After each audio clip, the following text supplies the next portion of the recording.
الدین الخالص۔ اعوذ باللہ من الشیطان الرجیم، بسم اللہ الرحمن الرحیم، وَاعْبُدُوا اللَّهَ وَلَا تُشْرِكُوا بِهِ شَيْئًا وَبِالْوَالِدَيْنِ إِحْسَانًا وَبِذِي الْقُرْبَى وَالْيَتَامَى وَالْمَسَاكِينِ وَالْجَارِ ذِي الْقُرْبَى وَالْجَارِ الْجُنُبِ وَالصَّاحِبِ بِالْجَنبِ وَابْنِ السَّبِيلِ وَمَا مَلَكَتْ أَيْمَانُكُمْ إِنَّ اللَّهَ لَا يُحِبُّ مَنْ كَانَ مُخْتَالًا فَخُورًا رَبِّ اشْرَحْ لِي صَدْرِي وَيَسِّرْ لِي أَمْرِي وَاحْلُلْ عُقْدَةً مِّن لِّسَانِي يَفْقَهُوا قَوْلِي۔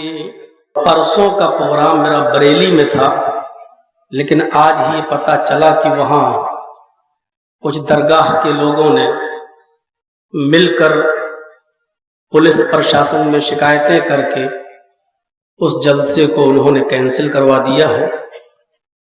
آج کے اس موجودہ دور میں جہاں ہماری ہر طریقے سے انسلٹ کی جا رہی ہو اور چپے چپے پر مسلمانوں کو رسوا اور ذلیل کیا جا رہا ہو، آج کے اس دور میں ضرورت اس بات کی تھی کہ ہم سب ایک پلیٹ فارم پر آئیں اور مل کر تمام باطل فرقہ پرست اور صہیونی اور سلجوقی طاقتوں کا مقابلہ کریں، لیکن ابھی بھی دم ٹیڑھی ہی ہے، سیدھی کرنے کی کوشش بہت کی گئی لیکن نتیجہ لا حاصل ہے۔ اللہ رب العالمین اس قوم کو عقل سلیم عطا فرمائے اور ہم سب کو مل جل کر اور اجتماعیت کے ساتھ رہنے کی توفیق عطا فرمائے۔ میں نے قرآن کریم کی جو آیت آپ کے سامنے تلاوت کی ہے، جتنی دیر میں یہاں رہوں گا کوشش کروں گا کہ آپ کے سامنے اس آیت سے متعلق چند چیزیں آپ کے سامنے رکھ سکوں، اس امید کے ساتھ کہ آپ غور سے سنیں گے اور اس دعا کے ساتھ کہ اللہ تبارک و تعالی کہنے والوں کو بھی اور سننے والوں کو بھی عمل کی پوری توفیق عطا فرمائے۔ میں نے جو آیت کریمہ آپ کے سامنے تلاوت کیا ہے خطبہ مسنونہ کے بعد، وہ حقوق العباد پر مشتمل ہے۔ اسلامی احکام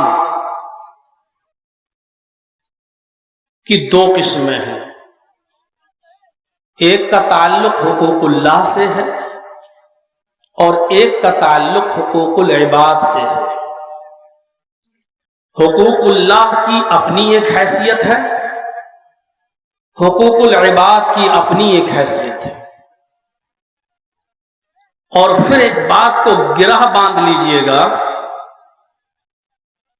کہ حقوق اللہ میں اگر کچھ کمی ہو جائے، کوئی کوتاہی ہو جائے، کوئی سستی ہو جائے، کوئی غفلت ہو جائے، تو اللہ تبارک و تعالیٰ کو اختیار ہے، چاہے تو اپنے بندے کو اس پر سزا دے یا چاہے تو اپنے بندے کو اس پر معاف کر دے، نظر انداز کر دے۔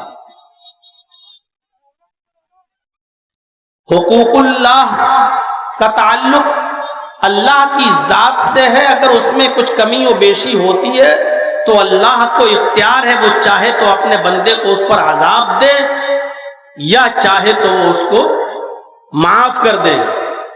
لیکن حقوق العباد کا تعلق بندوں سے ہے، اور یہ بڑا عجیب معاملہ ہے۔ خود نبی اکرم صلی اللہ علیہ وسلم نے اس کی وضاحت فرما دی ہے کہ اگر آپ کا حقوق العباد میں کچھ لغزش ہوتی ہے، کمی ہوتی ہے، آپ کی کوتاہی ہوتی ہے، آپ سے کمی ہوتی ہے آپ سے،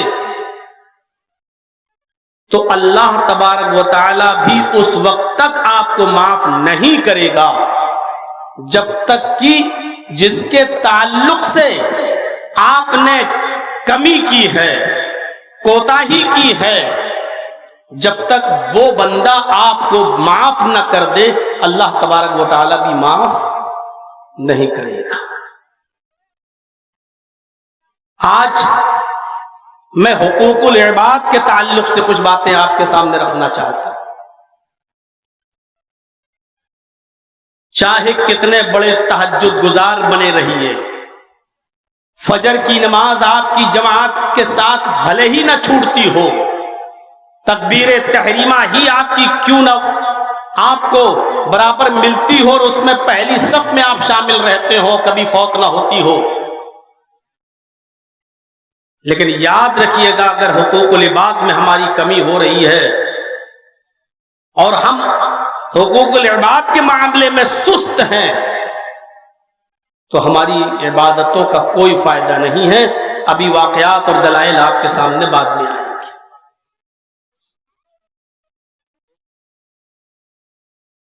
اس قرآن کی آیت کو پھر میں آپ کے سامنے رکھ رہا ہوں، اس کو سنیے اور اس کے ترجمے پر بھی غور کیجیے۔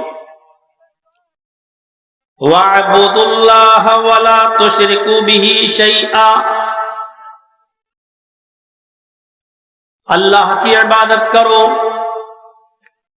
اور اس کے ساتھ کسی کو بھی ذرہ برابر شریک مت کرو۔ یہ ہو گیا حقوق اللہ۔ عبادت کا حق صرف اللہ کے لیے ہے، بندہ اللہ کے علاوہ کسی کی عبادت کر ہی نہیں سکتا، نہ اس کے لیے جائز ہے اور نہ ہی اس کے لیے اس بات کی اجازت ہے کہ وہ اللہ کے سامنے کسی غیر کے سامنے اپنا ماتھا ٹیکے اور کسی غیر سے فریاد کرے۔ ٹوٹل، کلی، جانی، مالی، ہر قسم کی جیسی بھی عبادت ہے وہ صرف اللہ تبارک و تعالیٰ کے لیے ہونی چاہیے۔ کلیئر کر دیا، وَاعْبُدُوا اللَّهَ، عبادت ہر حال میں اللہ ہی کی ہونی چاہیے، وَلَا تُشْرِكُوا بِهِ شَيْئًا، اور اس کے ساتھ کسی کو ذرہ برابر بھی شَيْئًا کچھ بھی شریک نہیں کرنا ہے۔ اس کے بعد آئیے وَبِالْوَالِدَيْنِ إِحْسَانًا، والدین کے ساتھ احسان کرو، حسن سلوک۔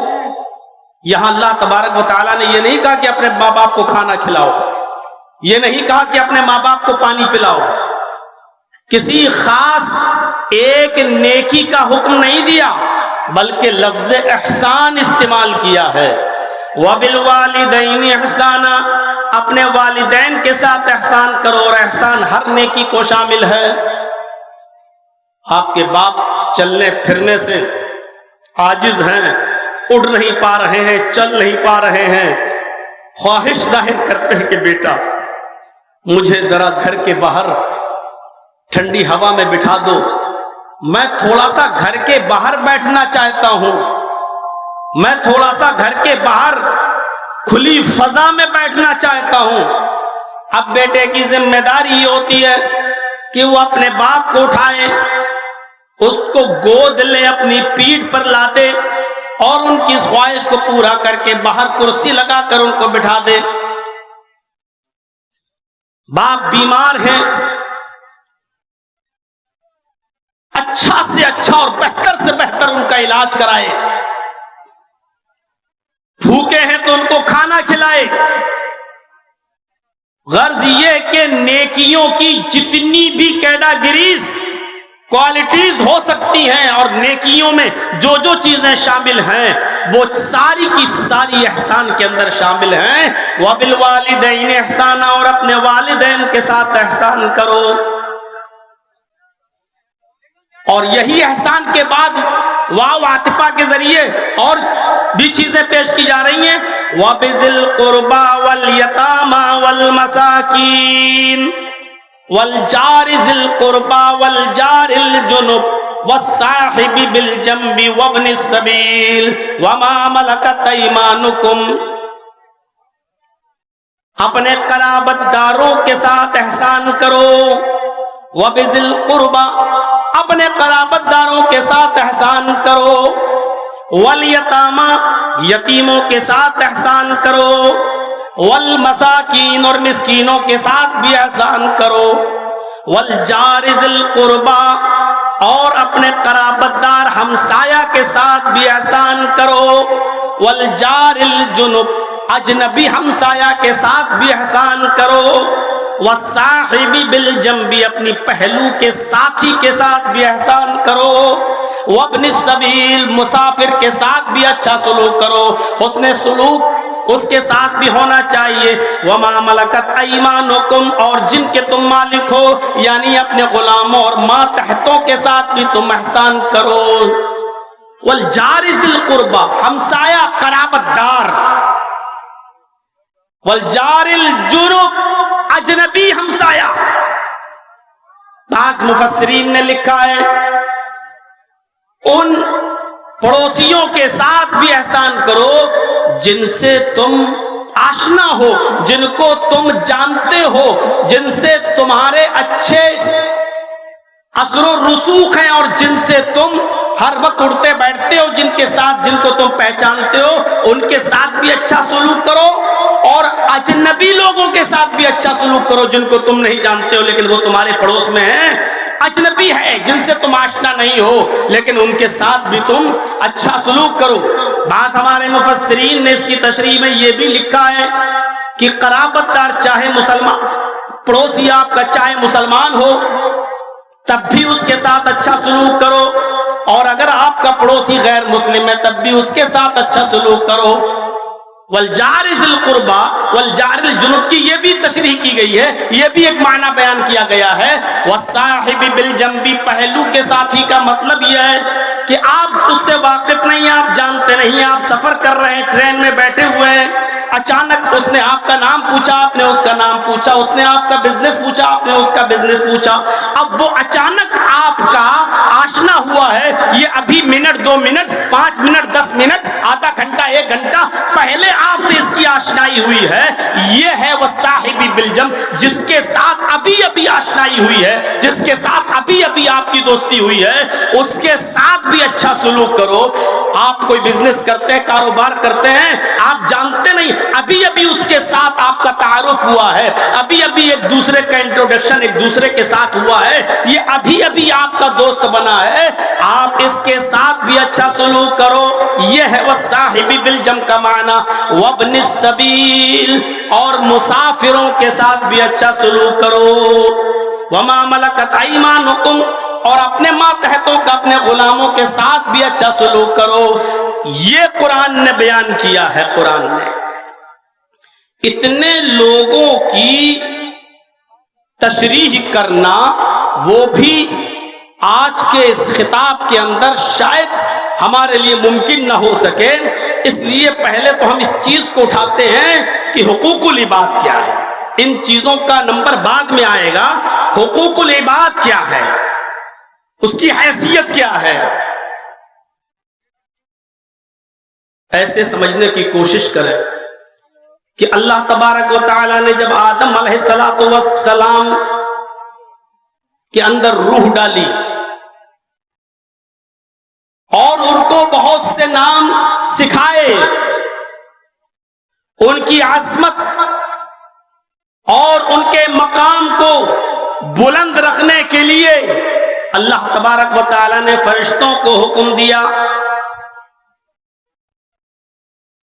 سجدہ کرو، اسجدوا لآدم، آئے فرشتوں تم آدم کو سجدہ کرو۔ قرآن کہتا ہے فسجدوا الا ابلیس ابا واستکبر وکان من الکافرین، سارے فرشتوں کو اللہ نے حکم دیا سجدہ کرو اور سب نے کر بھی لیا، فسجدوا سب نے سجدہ کر لیا، الا ابلیس سوائے ابلیس کے، اس نے سجدہ نہیں کیا۔ اور سجدہ کیوں نہیں کیا اس کی بھی وضاحت اللہ رب العالمین نے کر دی، انکار کیا، ابا منکر ہوا، نہیں کریں گے سجدہ۔ کیوں نہیں کیا؟ واستکبر، تکبر میں آ گیا، غرور آ گیا اس کے اندر، وَكَانَ مِنَ الْكَافِرِينَ، اور وہ کافروں میں سے ہو گیا۔ غرور کیا آ گیا؟ قرآن نے اس کی بھی وضاحت کی۔ اور غرور کیا تھا اس کے اندر؟ آئے اللہ میں آدم کو سجدہ کروں گا، میں ان کو جس کو تو نے مٹی سے پیدا کیا میں اس کے سامنے سجدہ کروں گا۔ خلقتنی من نار وخلقتہ من طین، اے اللہ تو نے مجھے آگ سے پیدا کیا، آگ سے، اور اس کو مٹی سے۔ تکبر دیکھیے یہیں سے آیا، کیا کہا؟ تو نے مجھے مٹی آگ سے پیدا کیا اور آدم کو مٹی سے پیدا کیا، کیا آگ مٹی کو سجدہ کرے گی؟ کیا آگ مٹی کے سامنے جھکے گی؟ ابا، انکار کر دیا، نہیں کریں گے۔ واستکبر، یہی تکبر تھا اس کے اندر کہ آگ مٹی کے سامنے کیسے جھک سکتی ہے۔ وَكَانَ مِنَ الْكَافِرِينَ، اور وہ کافروں میں سے ہو گیا۔ میرے بھائیوں غور کرو، آدم علیہ السلام کو اللہ نے پیدا کیا، پھر روح ڈالی، روح ڈالنے کے بعد ان کو بہت سے نام سکھلائے، نام سکھلانے کے بعد ان کی عظمت کو برقرار رکھنے کے لیے فرشتوں سے کہا کہ تم آدم کو سجدہ کرو۔ یہ اللہ رب العالمین کا محدود حکم تھا اور محدود وقت کے لیے تھا۔ اس سے یہ دلیل نہیں نکالی جا سکتی ہے کہ دیکھو اللہ نے خود حکم دیا کہ آدم کو سجدہ کرو، لہذا اس سے یہ دلیل نکلتی ہے کہ بندوں کو بھی سجدہ کیا جا سکتا ہے۔ میرے بھائیوں اللہ رب العالمین کا جو حکم جس وقت تھا اس وقت تمام فرشتوں کے لیے وہ چیز عبادت تھی اور اللہ کا حکم ماننا ضروری تھا، سب نے مانا بھی، لیکن ابلیس نے انکار کر دیا اور کہا کہ میں سجدہ نہیں کروں گا کیونکہ میں آگ سے پیدا ہوا ہوں اور آگ مٹی کے سامنے نہیں جھکے گی، اور وہ کافروں میں سے ہو گیا۔ اللہ رب العالمین نے بھی ابلیس کو راندہ درگاہ کر دیا اور نکال دیا۔ ایک بات یاد رکھیے گا، ابلیس نے صرف آدم کو سجدہ ہی تو نہیں کیا، بقیہ کس چیز کی کمی تھی؟ غور کریے گا، کیا وہ عبادت نہیں کرتا تھا؟ کیا وہ شرک کرتا تھا؟ کیا وہ اللہ کی ذات اور صفات میں کسی کو شریک کرتا تھا؟ نہیں کرتا تھا۔ ابلیس کو یہ بھی انکار نہیں تھا، وہ اللہ کو سجدہ بھی کرتا تھا اور اللہ کے سامنے سجدہ کرنے کا انکاری بھی نہیں تھا، اور عبادتیں تو اتنی کرتا تھا کہ تفسیر ابن کثیر اٹھا کر دیکھیں 4 انگلی کے برابر بھی، اللہ موضع 4 اصابع، 4 انگلی کے برابر بھی کوئی جگہ ایسی خالی نہیں جہاں شیطان نے سر نہ رکھا ہو سجدے میں، جہاں اس نے سر نہ جھکایا ہو اللہ کے سامنے سجدہ کرتے ہوئے۔ ہم اور آپ کیا عبادت کریں گے اللہ رب العالمین کی؟ ہم اور آپ کیا سجدے کریں گے اللہ رب العالمین کے سامنے؟ اتنے سجدے تھے ابلیس کے، اتنا وہ سجدہ کرتا تھا کہ ما فیہا موضع 4 اصابع، کوئی 4 انگلی کے برابر بھی کوئی جگہ ایسی خالی نہیں کہ جہاں اس نے سر نہ جھکایا ہو، سجدہ نہ کیا ہو عبادت، لیکن اس کے باوجود اس کو نکال دیا اللہ نے کہ اب تیری ضرورت نہیں، راندہ درگاہ کر دیا۔ آئے بڑے بڑے حاجیوں، نمازیوں، ساہوکاروں، چودھریوں، تہجد گزاروں، بڑی بڑی لمبی داڑیاں رکھ کر فجر کی نماز جماعت کے ساتھ پڑھنے والوں، لیکن اپنے بھائیوں کا حق مار کے کھا جانے والوں، ان پر ظلم کرنے والوں، شادیوں میں اپنی بیٹی کو 8-10 لاکھ کا جہیز دے کر، فارچونر اور 4 ویلر دے کر پوری وراثت سے اپنی بیٹی اور اپنی بہن کا حق مار کر کھا جانے والوں، غور کرو عبادت میں شیطان بھی پیچھے نہیں تھا۔ اس نے اتنے سجدے کیے اس زمین کے اوپر کہ اس کے سجدوں کا احاطہ نہیں کر سکتے ہو۔ اس نے اللہ کے ساتھ کسی کو شریک نہیں کیا تھا، اس نے اللہ کی عبادت میں کوئی کمی نہیں رکھی تھی، اور وہ شیطان اللہ کے سامنے سجدہ کرنے کا انکاری بھی نہیں تھا، لیکن اس نے آدم کو سجدہ نہیں کیا، اللہ کا ایک حکم نہیں مانا، صرف ایک حکم اور نکال دیا گیا۔ یہاں تو زمین و جائیدادیں قبضہ کیے بیٹھے ہیں، سگا بھائی سگے بھائی کو کھایا جا رہا ہے، بھائی اپنی بہنوں کا حق مار کے کھائے جا رہے ہیں، باپ اپنی بیٹیوں کا حق مار کے کھایا جا رہا ہے۔ میرے بھائیوں بہت سوچ سمجھ، میں نے پوچھا تھا فاروق عبداللہ صاحب سے کہ آپ کی کمیٹی کی طرف سے کوئی موضوع ہے مجھے یا میں اپنی طرف سے رکھ لوں؟ میں نے کل یا پرسوں ہی پوچھا تھا تو شیخ نے کہا کہ نہیں ہماری طرف سے تو کچھ نہیں، اصلاح معاشرے پہ رکھیں تو بہتر ہوگا، ورنہ آپ جیسا بہتر سمجھیں۔ تو بہت سوچ سمجھ کر میں نے اس ٹاپک کو اٹھایا کہ آج اس چیز کی ضرورت ہے۔ آج حاجی ہی سمجھتا ہے کہ میں نے نماز پڑھ لی ہو گئے بس پارسا، یہاں مرے ڈائریکٹ جنت الفردوس میں داخل۔ یہاں جو آدمی بیچارہ جس کی فجر کی نماز کبھی جماعت سے نہیں چھوٹتی وہ سمجھتا ہے کہ ہم مرے اور سیدھے جنت کے اندر ہم داخل ہو جائیں گے۔ ہم تو ماشاءاللہ تہجد گزار ہیں، ہم فجر کی نمازیں پڑھتے ہیں۔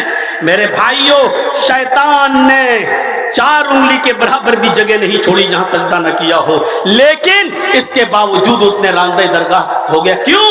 کیونکہ جب اللہ نے حق دے دیا آدم کو سجدہ کرو، اب یہ حقوق العباد میں شامل ہے، تم آدم کا کو سجدہ کرو تو آدم کا حق ادا ہوگا، اور نہیں وہ حقوق اللہ میں کمی نہیں کرتا تھا، حقوق العباد میں کمی کی راندہ درگاہ کر دیا گیا۔ وہ اللہ کے سامنے سجدے میں کمی نہیں کرتا تھا لیکن اس نے آدم کا حق ادا نہیں کیا، نکال دیا گیا۔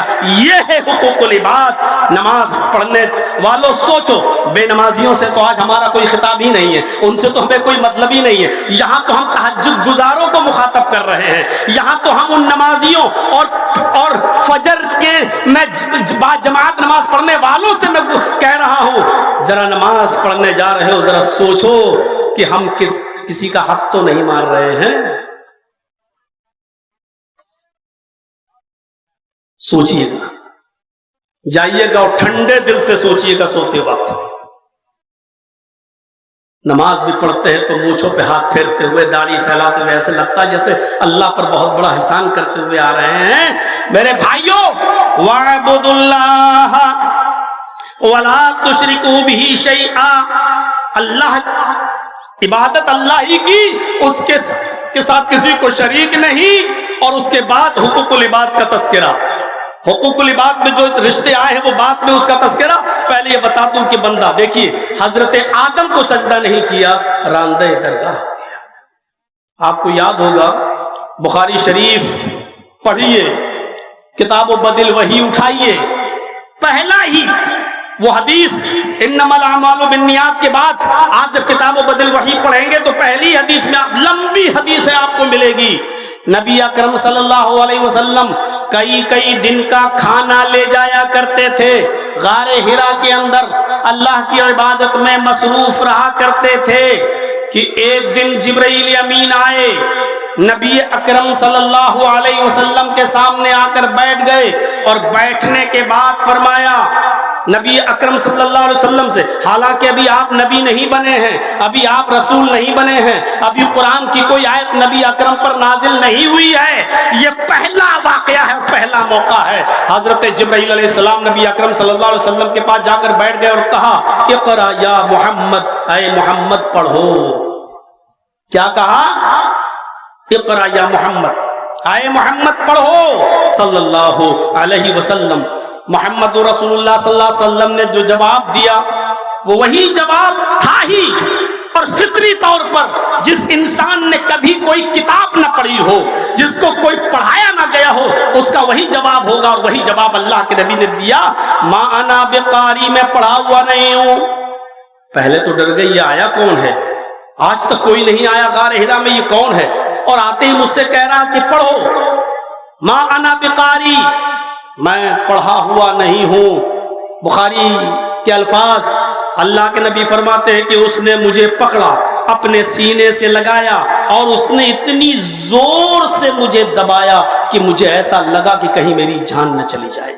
اس نے اتنی زور سے مجھے دبایا کہ مجھے ایسا لگا، ایسا محسوس ہوا کہ کہیں میری جان نہ چلی جائے۔ اس کے بعد میں اس نے چھوڑا، اور چھوڑنے کے بعد پھر اس نے کہا اقرا یا محمد، اے محمد پڑھو۔ ظاہر بات ہے آپ نے پھر وہی جواب دیا، ما انا بقاری، میں پڑھا ہوا نہیں ہوں۔ جبرائیل امین نے پھر پکڑا، پکڑنے کے بعد اپنے سینے سے دبایا، اور اتنی زور سے دبایا کہ اللہ کے نبی صلی اللہ علیہ وسلم فرماتے ہیں کہ پھر مجھے ایسا لگا کہ کہیں میری جان نہ چلی جائے۔ اس کے بعد میں چھوڑا، چھوڑنے کے بعد پھر کہا اقرا یا محمد، اے محمد پڑھو۔ بار بار تم مجھ سے پڑھنے کے لیے کہہ رہے ہو، میں نے تم کو جواب دیا کہ ما انا بقاری، میں پڑھا ہوا نہیں ہوں۔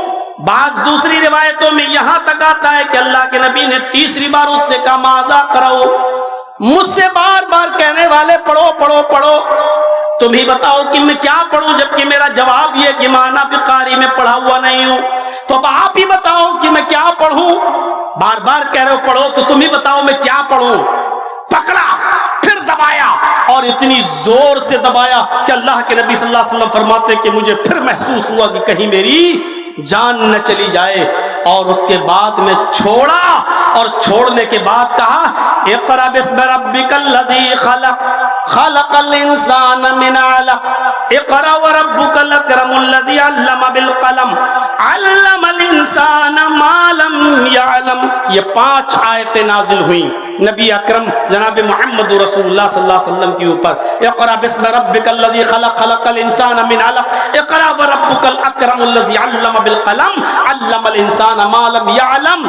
جبرائیل یہ پڑھنے کے لیے جب کہا کہ یہ پڑھو، پڑھایا، اور اس کے بعد میں چلے گئے، لیکن نبی اکرم صلی اللہ علیہ وسلم ڈر گئے۔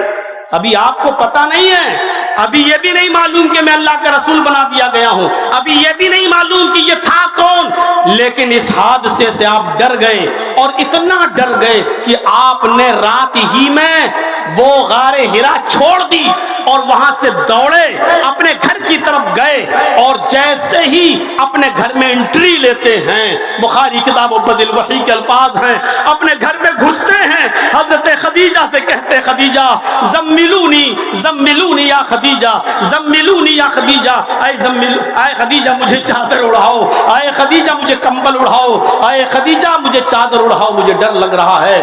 حضرت خدیجہ رضی اللہ تعالی عنہا نے نبی اکرم صلی اللہ علیہ وسلم کے اوپر کمبل ڈال دیا، کوئی چادر ڈال دی، اڑا دیا آپ کو، حتی ذہب عنہ الرعب، جو خوف، جو دہشت نبی اکرم صلی اللہ علیہ وسلم کے دل میں لگی ہوئی تھی کہ وہ کون تھا، کیا تھا، کوئی جنات کا سایہ تو نہیں تھا، کوئی شیطان کا اثر تو نہیں تھا، کیا تھا وہ، کون تھا، کتنی طاقت تھی اس کے اندر، اس نے دبایا، مجھے لگا جیسے کہیں میری جان نہ چلی جائے۔ وہ آپ سوچتے رہے اور اس وقت تک لیٹے رہے جب تک کہ یہ خوف، یہ دہشت نبی اکرم کے دل سے جب تک دور نہیں ہو گئی۔ پھر حضرت خدیجہ رضی اللہ تعالیٰ عنہ کو پورا واقعہ بیان کیا، اے خدیجہ آج میرے ساتھ ایسا ہوا، اے خدیجہ آج میرے ساتھ یہ ہوا، آج کوئی آیا، اس نے مجھ سے کہا اقرا یا محمد، اے محمد پڑھو، میں نے کہا ما انا بقاری، پورا واقعہ بیان کر دیا کہ ایسا ایسا ہوا۔ خدیجہ اس نے اتنی تیز دبایا کہ مجھے لگا کہ کہیں میری جان نہ چلی جائے۔ لقد خشیت علی نفسی، خدیجہ مجھے اپنی جان کے جانے کا ڈر ہے، مجھے ڈر لگ رہا ہے، یہ کوئی شیطان تو نہیں، کوئی جنات کا سایہ تو نہیں، کیا ہے، مجھے اپنی جان کا خطرہ ہے، مجھے اپنی جان کے جانے کا خدشہ لگ رہا ہے۔ میرے بھائیوں، حضرت خدیجہ کو جب یہ پورا واقعہ بیان کیا تو حضرت خدیجہ رضی اللہ تعالی عنہا نے نبی اکرم کے جو اوصاف بیان کیے، آپ کے بارے میں جو کچھ بتایا، جو کچھ بیان کیا، اس کو سنیے۔ فرمایا کلا واللہ لا یخزیک اللہ ابدا انک لتصل الرحم وتحمل الکلا وتقسب المعدوم وتقری الضیف وتعین علی نوائب الحق۔ میرے بھائیوں، یہ اوصاف حمیدہ بیان کی حضرت خدیجہ رضی اللہ تعالی عنہا نے نبی اکرم کے، یہ وصف، یہ وشیشتائیں، یہ اوصاف محمد رسول اللہ کے اندر اس وقت بھی تھے جب آپ نبی نہیں بنے تھے۔ میرے بھائیوں، پھر نبی بن جانے کے بعد، رسول بن جانے کے بعد آپ نے ان رشتہ داریوں اور ان حقوق کو کتنا ادا کیا ہوگا۔ جب رسالت سے پہلے، نبوت سے پہلے جب نبی اکرم کا یہ حال تھا، غور کرو، حضرت خدیجہ نے کہا نہیں، ایسا کیسے ہو سکتا ہے، آپ کو اپنی جان کا خطرہ کیوں ہے، آپ کیوں ڈر رہے ہیں، آپ کے اوپر کوئی جنات، کوئی شیطان کیسے حملہ کر سکتا ہے. نہیں, لا یخزیک اللہ ابدا، اللہ آپ کو کبھی رسوا نہیں کرے گا، اللہ آپ کو کبھی ضائع نہیں کرے گا. کیوں نہیں کرے گا؟ اس کا ریزن بتایا ہے، اس کی وجہ بتائی ہے. انک لتصل الرحم، آپ تو رشتہ داریوں کو جوڑتے ہیں، آپ تو قرابت داروں کا خیال رکھتے ہیں، آپ تو رشتہ داریوں کو ملاتے ہیں. رشتہ داریوں کو کاٹنے والوں سنو، یہ پہلا وصف حضرت خدیجہ نے بیان کیا، اور یہ نبی اکرم کے اندر پہلا وصف اس وقت بھی موجود تھا جب آپ نبی نہیں بنے تھے، جب آپ رسول نہیں ہوئے تھے. غور کیجئے، جس نبی کی تعلیم، جس نبی کا معمول یہ رہا ہو، عادت نبی بننے سے پہلے رشتہ داریوں کو جوڑنے کی رہی ہو، نبی بننے کے بعد اس نے رشتہ داریوں کے مقام و مرتبے کو کتنا بلند کیا ہوگا اور کتنا اونچا کیا ہوگا. انک لتصل الرحم، آپ تو رشتہ داریوں کو جوڑتے ہیں. وتحمل الکلّ، آپ تو بے کسوں کا بوجھ اٹھاتے ہیں، جو بوجھ سے دبا جا رہا ہے آپ اس کا بوجھ اپنے سر پر لاد لیتے ہیں اور اس کو اس کے گھر تک پہنچا دیتے ہیں. آج کے زمانے میں کوئی کر کے دیکھ لے، انسلٹ ہو جائے گی، اس کی عزت کا جنازہ نکل جائے گا. چیئرمین ہے صاحب علاقے کا، میں اس کا آدھا بوجھ اپنے سر پہ لاد کے اس کے گھر تک پہنچاؤں گا، عزت کا جنازہ نکل جائے گا. ارے ایسا کیسے ہو سکتا ہے کہ میں اس کا بوجھ اپنے سر پہ لادوں؟ تحمل الکلّ، تو بے کسوں کا بوجھ اٹھاتے ہیں. وتکسب المعدوم، آپ تو محتاجوں کو کما کر کھلاتے ہیں، آپ ان کے کام آتے ہیں. جو کمائی آپ نے کمائی ہے، بکریاں چرا چرا کر، جنگلوں میں جا جا کر، کپڑا بیچ بیچ کر، آپ نے بزنس کر کے، پھیری کر کے، تجارت کر کے جو آپ کماتے ہیں، آپ محتاجوں پر وہ خرچ کر دیتے ہیں. آپ تو محتاجوں کو کھانا کھلاتے ہیں، آپ تو ان کو کما کر دیتے ہیں. وَتَقْرِ الضَّيْفَ، آپ کے اندر چوتھی خوبی ہے کہ آپ کے گھر سے کوئی مہمان بھوکا نہیں جاتا ہے، آپ تو مہمان نوازی کرتے ہیں. آپ خود بھوکے رہ جاتے ہیں لیکن مہمانوں کی مہمان نوازی میں کمی نہیں آنے دیتے. وَتُعِينُ عَلَى نَوَائِبِ الْحَقِّ، مشکل حالات میں بھی آپ امر حق کا ساتھ دیتے ہیں، سچی بات کا ساتھ دیتے ہیں. راہ گم گشتہ کو آپ راستہ دکھاتے ہیں، اس کو اس کی منزل تک پہنچاتے ہیں. میرے پیارے ساتھیوں، غور کرو، حضرت خدیجہ نے یہ نہیں کہا کہ آپ تو اللہ کی بہت عبادت کرتے ہیں، کئی کئی دن کا کھانا لے جاتے ہیں اور آپ تو اللہ کی عبادت میں لگے رہتے ہیں، آپ تو صرف اسی کے سامنے سجدہ کرتے ہیں. یہ خوبی بیان نہیں کی. حضرت خدیجہ نے کہا آپ کو اللہ ضائع کر ہی نہیں سکتا، آپ کو اللہ رسوا کر ہی نہیں سکتا، آپ کو اللہ برباد کر ہی نہیں سکتا. اور اس کی وجہ یہ ہے کہ آپ اللہ کے بندوں کے ساتھ آپ حقوق العباد کا لحاظ رکھتے ہیں، خیال کرتے ہیں، آپ اللہ کے بندوں کے ساتھ اچھا سلوک رکھتے ہیں، رشتہ داری کو جوڑتے ہیں، بے کسوں کا بوجھ اٹھاتے ہیں، محتاجوں کو کھانا کھلاتے ہیں، مہمان نوازی کرتے ہیں اور مشکل حالات میں امر حق کا ساتھ دیتے ہیں. یہ خوبیاں آپ کے اندر ہیں، تو پھر آپ کو اللہ برباد کیسے کر سکتا ہے؟ آپ کو اللہ ضائع کیسے کر سکتا ہے؟ میرے پیارے ساتھیوں، اندازہ لگائیے، یہ ہے حقوق العباد.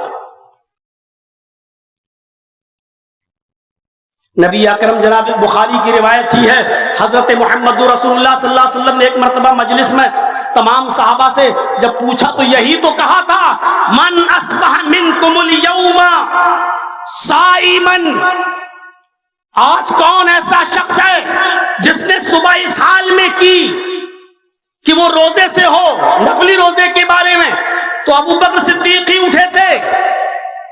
پھر آپ نے کہا کہ من اصبح منکم، آج کس نے صبح اس حال میں کی کہ اس نے کسی مسکین کو اور محتاج کو کھانا کھلایا ہو. پھر آپ نے پوچھا ایسا کون ہے جس نے آج کسی بیمار آدمی کی عیادت کی ہو. من اصبح منکم، تم میں سے کون ہے جس نے آج منکم مریض، جس نے آج کسی مریض کی عیادت کی ہو. پھر آپ نے پوچھا تم میں سے کون ہے آج جس نے صبح اس حال میں کی ہو کہ وہ کسی جنازے میں شرکت کیا ہو اور کسی مسجد کے ساتھ ساتھ قبرستان تک اس کے ساتھ گیا ہو. میرے بھائیوں، چاروں بار میں حضرت ابو بکر صدیق ہی اٹھے. حضرت ابوبکر صدیق اٹھے، میں نے ہی مسکین کو کھانا کھلایا، میں ہی بیمار کو آج دیکھنے گیا، میں ہی آج ایک جنازے میں شرکت بھی کی، اس کی نماز جنازہ بھی پڑھائی اور اس کو قبر میں اتارا بھی، یہ ساری خوبیاں میرے اندر آج میں نے اس حال میں صبح کی ہے۔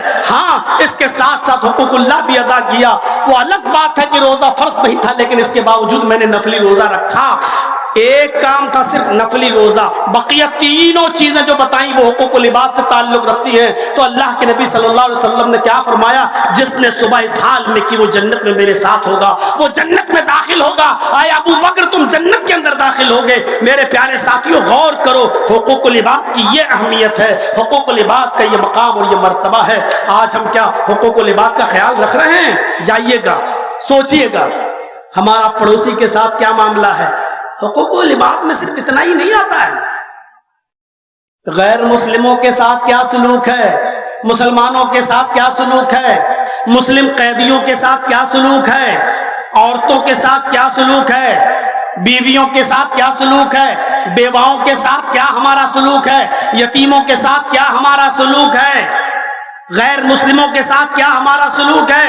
ارے شریعت نے تو جانوروں تک کے حقوق بیان کیے ہیں، اور پڑھیے گا جانوروں کے چیپٹر کو کھول کے اللہ کے نبی صلی اللہ علیہ وسلم نے یہاں تک متعین کیا ہے کہ اگر کوئی جانور تم پالے ہوئے ہو اور کھیت جوتنے کا کام لیتے ہو اس سے، کھیتی باڑی کا، تو اس کے اوپر کتنا بوجھ لاد سکتے ہو اور کتنی دیر اس سے کام کرا سکتے ہو اور کتنی دور بیٹھ کر اس پر سفر کر سکتے ہو اور اس کے اوپر کتنا بوجھ لاد سکتے ہو، یہ ساری چیزیں شریعت میں موجود ہیں اور شریعت اس سے بھری پڑی ہوئی ہے۔ جو شریعت جانوروں تک کے حقوق میں کمی نہ ہونے دیتی ہو اور ہمیں حکم دیتی ہو کہ جانوروں کے ساتھ بھی اچھا سلوک ہو، وہ حقوق و لباس کے معاملے میں کتنی میرے بھائیوں چوکس ہوگی اور ہمارے اوپر کتنا بار ڈال رہی ہوگی کہ تم حقوق و لباس کا خیال رکھو۔ وہ حدیث تو آپ نے سنی ہوگی، حدیث قدسی ہے مسلم شریف کی، 20 مرتبہ آپ نے اپنے علاقے کے علماء سے سنا ہوگا، 20 مرتبہ آپ نے اپنے علاقے کے علماء سے سنا ہوگا۔ حدیث قدسی ہے وہ، حدیث قدسی کہتے ہی اسی کو ہیں جس میں اللہ کے نبی صلی اللہ علیہ وسلم یہ کہیں کہ اللہ فرماتا ہے، نبی اکرم صلی اللہ علیہ وسلم کہیں کہ اللہ نے فرمایا، وہ حدیث قدسی کہلاتی ہے۔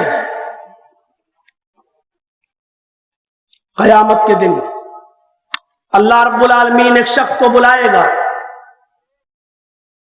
سیدھے اس سے یہی سوال کرے گا، مسلم شریف کی حدیث، آئے میرے بندے، دنیا میں بھوکا تھا، تو نے مجھے کھانا کیوں نہیں کھلایا؟ کیسا لگ رہا ہے؟ وہ اللہ جو کھانے اور پینے سے پاک ہو، جو نہ کھاتا ہو نہ پیتا ہو، اور یہ عقیدہ توحید کا ایک حصہ ہے، جو اللہ کو کھانے اور پینے والا مانتا ہے وہ مسلمان نہیں ہو سکتا ہے۔ یہ عقیدہ ہونا چاہیے، اللہ نہ کھاتا ہے نہ پیتا ہے نہ سوتا ہے،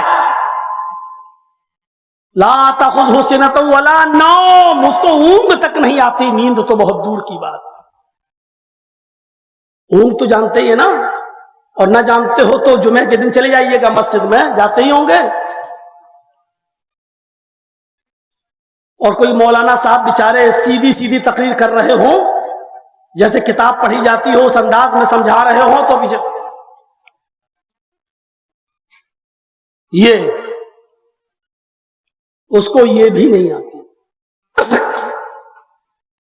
لیکن قیامت کے دن اللہ ایک انسان کو بلائے گا، ادھر آؤ، اس سے کہے گا دنیا میں بھوکا تھا، تو نے مجھے کھانا کیوں نہیں کھلایا؟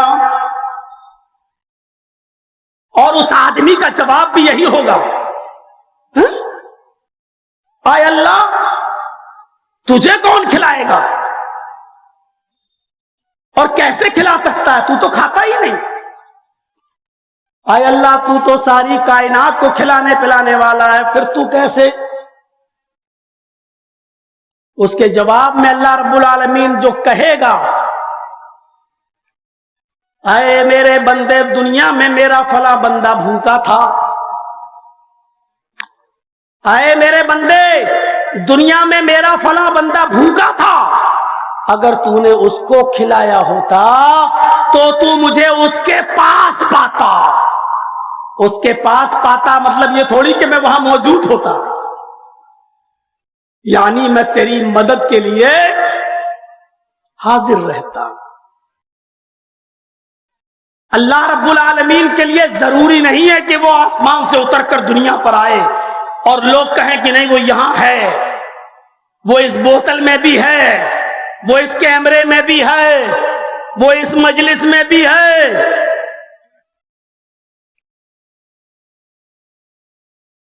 اللہ آسمان پر ہے، ثم استوى علی العرش، وہ عرش پر ہے، ہاں اس کا علم ہر جگہ ہے، وہ اپنے علم کے اعتبار سے ہر جگہ۔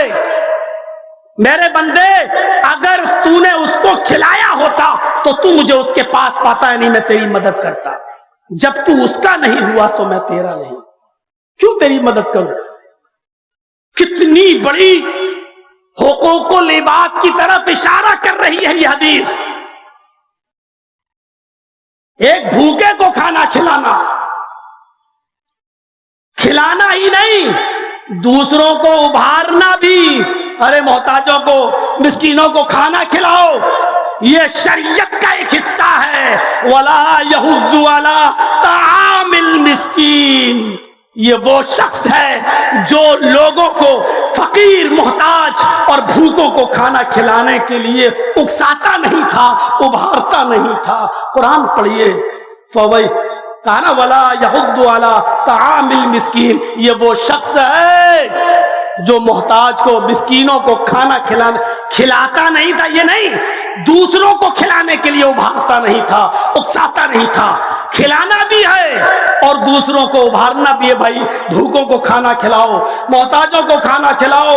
میرے بھائیوں اگر کوئی کام کوئی غیر مسلم کر رہا ہے تو صدق دل سے اس کا اعتراف کرنا چاہیے۔ سکھوں کے گردوارے میں چلے جاؤ، ہر سنڈے کو کتنا بڑا وہ بیچارے کتنا بڑا وہ لگاتے ہیں، بھوج کا انتظام کرتے ہیں، کھانے پینے کا انتظام کرتے ہیں، لنگر لگاتے ہیں، کوئی بھی آ جائے ان کے دسترخوان پر بیٹھ کر وہ ہر سنڈے کو کھانا بھی کھلاتے ہیں۔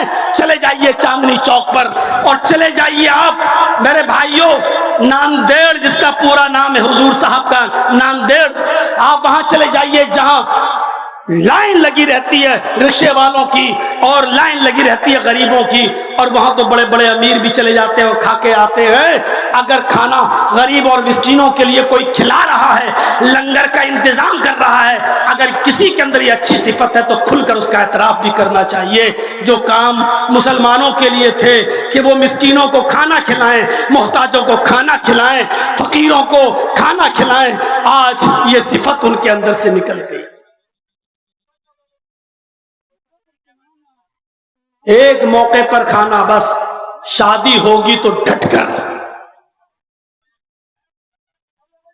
باراتیوں کو بھی کھلائیں گے، ارے ناک کٹ جائے گی، ان کو پہلے کھلاؤ، نہیں تو زندگی بھر میری بیٹی کو تانے سننا پڑیں گے۔ یا پھر ولیمے کے موقع پر، لیکن مسکینوں کو اور فقیروں کو نہیں۔ اللہ ایک دوسرے شخص کو بلائے گا اور اس سے بھی کہے گا، اے میرے بندے دنیا میں پیاسا تھا، تو نے مجھے پانی کیوں نہیں پلایا؟ کیسا لگ رہا ہے؟ اللہ کہے گا کہ میرے بندے میں پیاسا تھا، تو نے مجھے پانی کیوں نہیں پلایا؟ حالانکہ وہ پیتا بھی نہیں ہے۔ بندہ کہے گا اے اللہ تجھے کیسے پلا سکتے ہیں، تو ان چیزوں سے پاک ہے۔ اے اللہ تو ساری کائنات کو پلانے والا تھا، تو خود پیتا نہیں ہے، پھر میں تجھے پانی کیسے پلاؤں؟ اللہ کہے گا میرے بندے دنیا میں تیری چوکٹ پر میرا بندہ گیا تھا، پیاس کی وجہ سے تڑپ رہا تھا، تو نے اس کو پانی پلایا ہوتا تو نے اس کو پانی پلایا ہوتا تو مجھے تو اپنے پاس پاتا، یعنی میں تیری مدد کرتا، میں تیرے کام آتا۔ تو نے میرے بندے کو پانی نہیں پلایا، میں نے بھی تیری مدد نہیں کی، کیا تیری مدد کروں؟ تیسرے حصے پر نظر رکھیے، کوئی چیز چھوڑی ہی نہیں ہے۔ انسان کو ان چیزوں کی بنیادی طور پر ضرورت ہے، کھانے کی، پینے کی۔ ہم لوگ بھی بولتے ہیں کپڑا، لتا، مکان۔ تیسرا سوال تیسرے شخص سے، اے میرے بندے، دنیا میں ننگا تھا، تو نے مجھے کپڑا کیوں نہیں پہنایا؟ جملہ دیکھیے، میرے بندے دنیا میں ننگا تھا، تو نے مجھے کپڑا کیوں نہیں پہنایا؟ اللہ تو تو ساری کائنات کو پہناتا ہے، تو تو ان چیزوں سے پاک و صاف ہے، تجھے کیسے پہنائے کوئی؟ تو سب کو پہنانے والا ہے۔ تشبیہ ہوتی ہے اور دی جاتی ہے۔ ایک دوسری حدیث قدسی میں خود اللہ کے رسول نے فرمایا کہ اللہ فرماتا ہے، العز ازاری والکبریاء ردائی فمن نازعنی فی کل واحد منہما فقد عذبتہ عذابا شدیدا۔ یہ بھی مسلم شریف کی حدیث ہے۔ یہاں اللہ تعالیٰ نے خود دو کپڑوں کا لفظ استعمال کیا، میرے بندوں میں بھی دو کپڑے پہنتا ہوں، العز و ازاری، عزت میری لنگی ہے، والکبریاء ردائی، تکبر میری چادر ہے۔ تم جس طرح کپڑے پہنتے ہو میں بھی کپڑے پہنتا ہوں، لیکن تشبیہ کیا دی؟ العز و ازاری، عزت میری لنگی ہے۔ کوئی آدمی اپنے آپ کو دنیا میں عزیز بننے کی کوشش نہ کرے، میں سب سے بڑا عزت والا۔ کوئی آدمی دنیا میں اپنے آپ کو متکبر نہ بنائے، میں کچھ ہوں، میں یہ ہوں، میں وہ ہوں۔ کبھی کبھی فون پہ، تم ابھی معلوم ہے تم کس سے بات کر رہے ہو؟ جانتے ہو میں کون بول رہا ہوں؟ یہی ہے وہ تکبر۔ اللہ کہتا ہے یہ دونوں چیزیں میرے لیے ہیں، العز ازاری والکبریاء ردائی، عزت میری لنگی ہے، والکبریاء ردائی، اور تکبر میری چادر۔ ان دونوں کپڑوں کو میں بھی پہنے ہوئے ہوں۔ فمن نازعنی فی کل واحد منہما، یہ دونوں چیزیں میرے لیے ہیں۔ اگر ان دونوں چیزوں میں سے کوئی ایک چیز بھی اگر میرے کسی بندے نے مجھ سے چھیننے کی کوشش کی، فمن نازعنی فی کل واحد منہما، ان دونوں میں سے کوئی ایک چیز بھی مجھ سے چھیننے کی کوشش کی، فقد عذبتہ، بس اتنا نہیں کہا کہ میں اس کو عذاب دوں گا، فقد عذبتہ عذابا شدیدا، میں اس کو دردناک سخت عذاب دوں گا۔ بخاری کی روایت ہے، لا يدخل الجنہ من کان فی قلبہ مثقال ذرۃ من کبر، جس کے دل میں رائی کے دانے کے برابر، سرسوں کے دانے کے برابر بھی تکبر ہوگا، وہ جنت کے اندر داخل نہیں ہوگا۔ رائی کا دانہ یار کہاں پہنچا دیا اللہ نے؟ سرسوں کے دانے کے برابر بھی اگر کسی کے دل میں تکبر ہوگا، میں کچھ ہوں، میں کچھ ہوں، لا يدخل الجنہ، وہ جنت میں داخل نہیں ہوگا۔ غور کیجیے آپ، اور حضرت عمر فاروق نے جب کسی غلام کو اپنے تھپڑ مار دیا تھا تو بعد میں اس نے کہا تھا، امیر المومنین، تھپڑ مارنے کا برا نہیں مانتا میں، لیکن بس میں جا رہا ہوں، آپ تنہائی میں تھوڑی دیر کے لیے اتنا سوچ لینا، کیا آپ نے مجھے تھپڑ جو مارا ہے وہ جائز مارا ہے یا ناجائز مارا ہے؟ اپنے ملازموں پر ظلم کرنے والوں، اپنے ماتحتوں پر دھوس جمانے والوں، ذرا غور کرو۔ حضرت عمر فاروق نے کہا میں استنجا کر رہا تھا، پیشاب کر رہا تھا، اور تو امیر المومنین چلا رہا تھا۔ جب تجھے معلوم ہے کہ میں استنجا کر رہا تھا تو تجھے چیخنا نہیں چاہیے، چلانا نہیں چاہیے۔ اس نے کہا امیر المومنین مجھے نہیں معلوم تھا کہ آپ استنجا کر رہے ہیں، بھلا اگر میں دیکھ لوں کہ آپ استنجا کر رہے ہیں، پیشاب کے لیے بیٹھے ہوئے، تو میں کیوں کہوں گا؟ میری نظر آپ کے اوپر نہیں پڑی، اگر پڑ جاتی تو میں کیوں چیختا؟ حضرت عمر نے کہا کیا تم یہ بات حلف باللہ کے ساتھ کہہ سکتے ہو؟ اس نے کہا میں اللہ کی قسم کھا کر کہتا ہوں کہ مجھے نہیں معلوم کہ آپ استنجا کر رہے تھے۔ حضرت عمر نے کہا جب تو نے اللہ کی قسم کھا کر یہ بات کہہ دی تو پھر اب میں نے جو تھپڑ مارا ہے تجھے ناجائز مارا ہے، ادھر آؤ اب تو بھی بدلہ لے لے۔ یہ رہا میرا گال، جتنی زور سے میں نے تجھے تھپڑ مارا اتنی زور سے تو بھی مجھے مار لے۔ اس نے کہا امیر المومنین آپ کو اپنی غلطی کا احساس ہو گیا، میں نے معاف کیا۔ فرمایا نہیں، اسی دنیا میں تمہیں انتقام لینا ہوگا، اسی دنیا میں تمہیں بدلہ لینا ہوگا، قیامت کے دن میں اپنی ایک نیکی بھی تمہیں نہیں دے سکتا ہوں۔ تم اس لیے مجھے معاف کر رہے ہو کیونکہ میں امیر المومنین ہوں، اس کی وجہ سے تم مجھے نظر انداز کر رہے ہو؟ نہیں۔ اس نے پھر کہا جس طرح میں نے قسم کھا کر اعتراف کیا کہ اللہ کی قسم میں نے آپ کو استنجا کرتے ہوئے نہیں دیکھا، اسی طرح میں اللہ کی قسم کھا کر کہتا ہوں کہ میں نے دل سے آپ کو معاف کر دیا۔ سب کے سامنے عمر فاروق کہہ رہے کہ مجھے بھی تھپڑ مارو۔ آپ سب کے سامنے اپنی ایک ہلکی سی شکایت نہیں سن سکتے ہو، اور حضرت عمر تو سب کے سامنے کہہ رہے مجھے تھپڑ مارو۔ تکبر کا شائبہ تک نہیں۔ بات تھوڑی سی گھوم گئی، ادھر چلی گئی، میں ننگا تھا، تو نے مجھے کپڑا کیوں نہیں پہنایا؟ کہے گا اللہ تو کیسے ننگا رہ سکتا، تو تو ساری کائنات کو پہناتا ہے۔ تو اللہ رب العالمین کہے گا میرے بندے تیری چوکھٹ پر پھٹے پرانے کپڑے پہنے ہوئے آیا تھا، تجھے معلوم تھا کہ آدمی بیچارہ غریب ہے، اس کے پاس کپڑا پہننے کے لیے بھی پیسہ نہیں ہے، خریدنے کے لیے بھی پیسہ نہیں ہے۔ تیرے پاس کپڑے کی فیکٹری تھی، کپڑے کا گودام تھا، پیسہ تھا، کپڑا خرید کر اس کو دے سکتا تھا، لیکن تیری چوکھٹ سے نا امید اور نا مراد لوٹا۔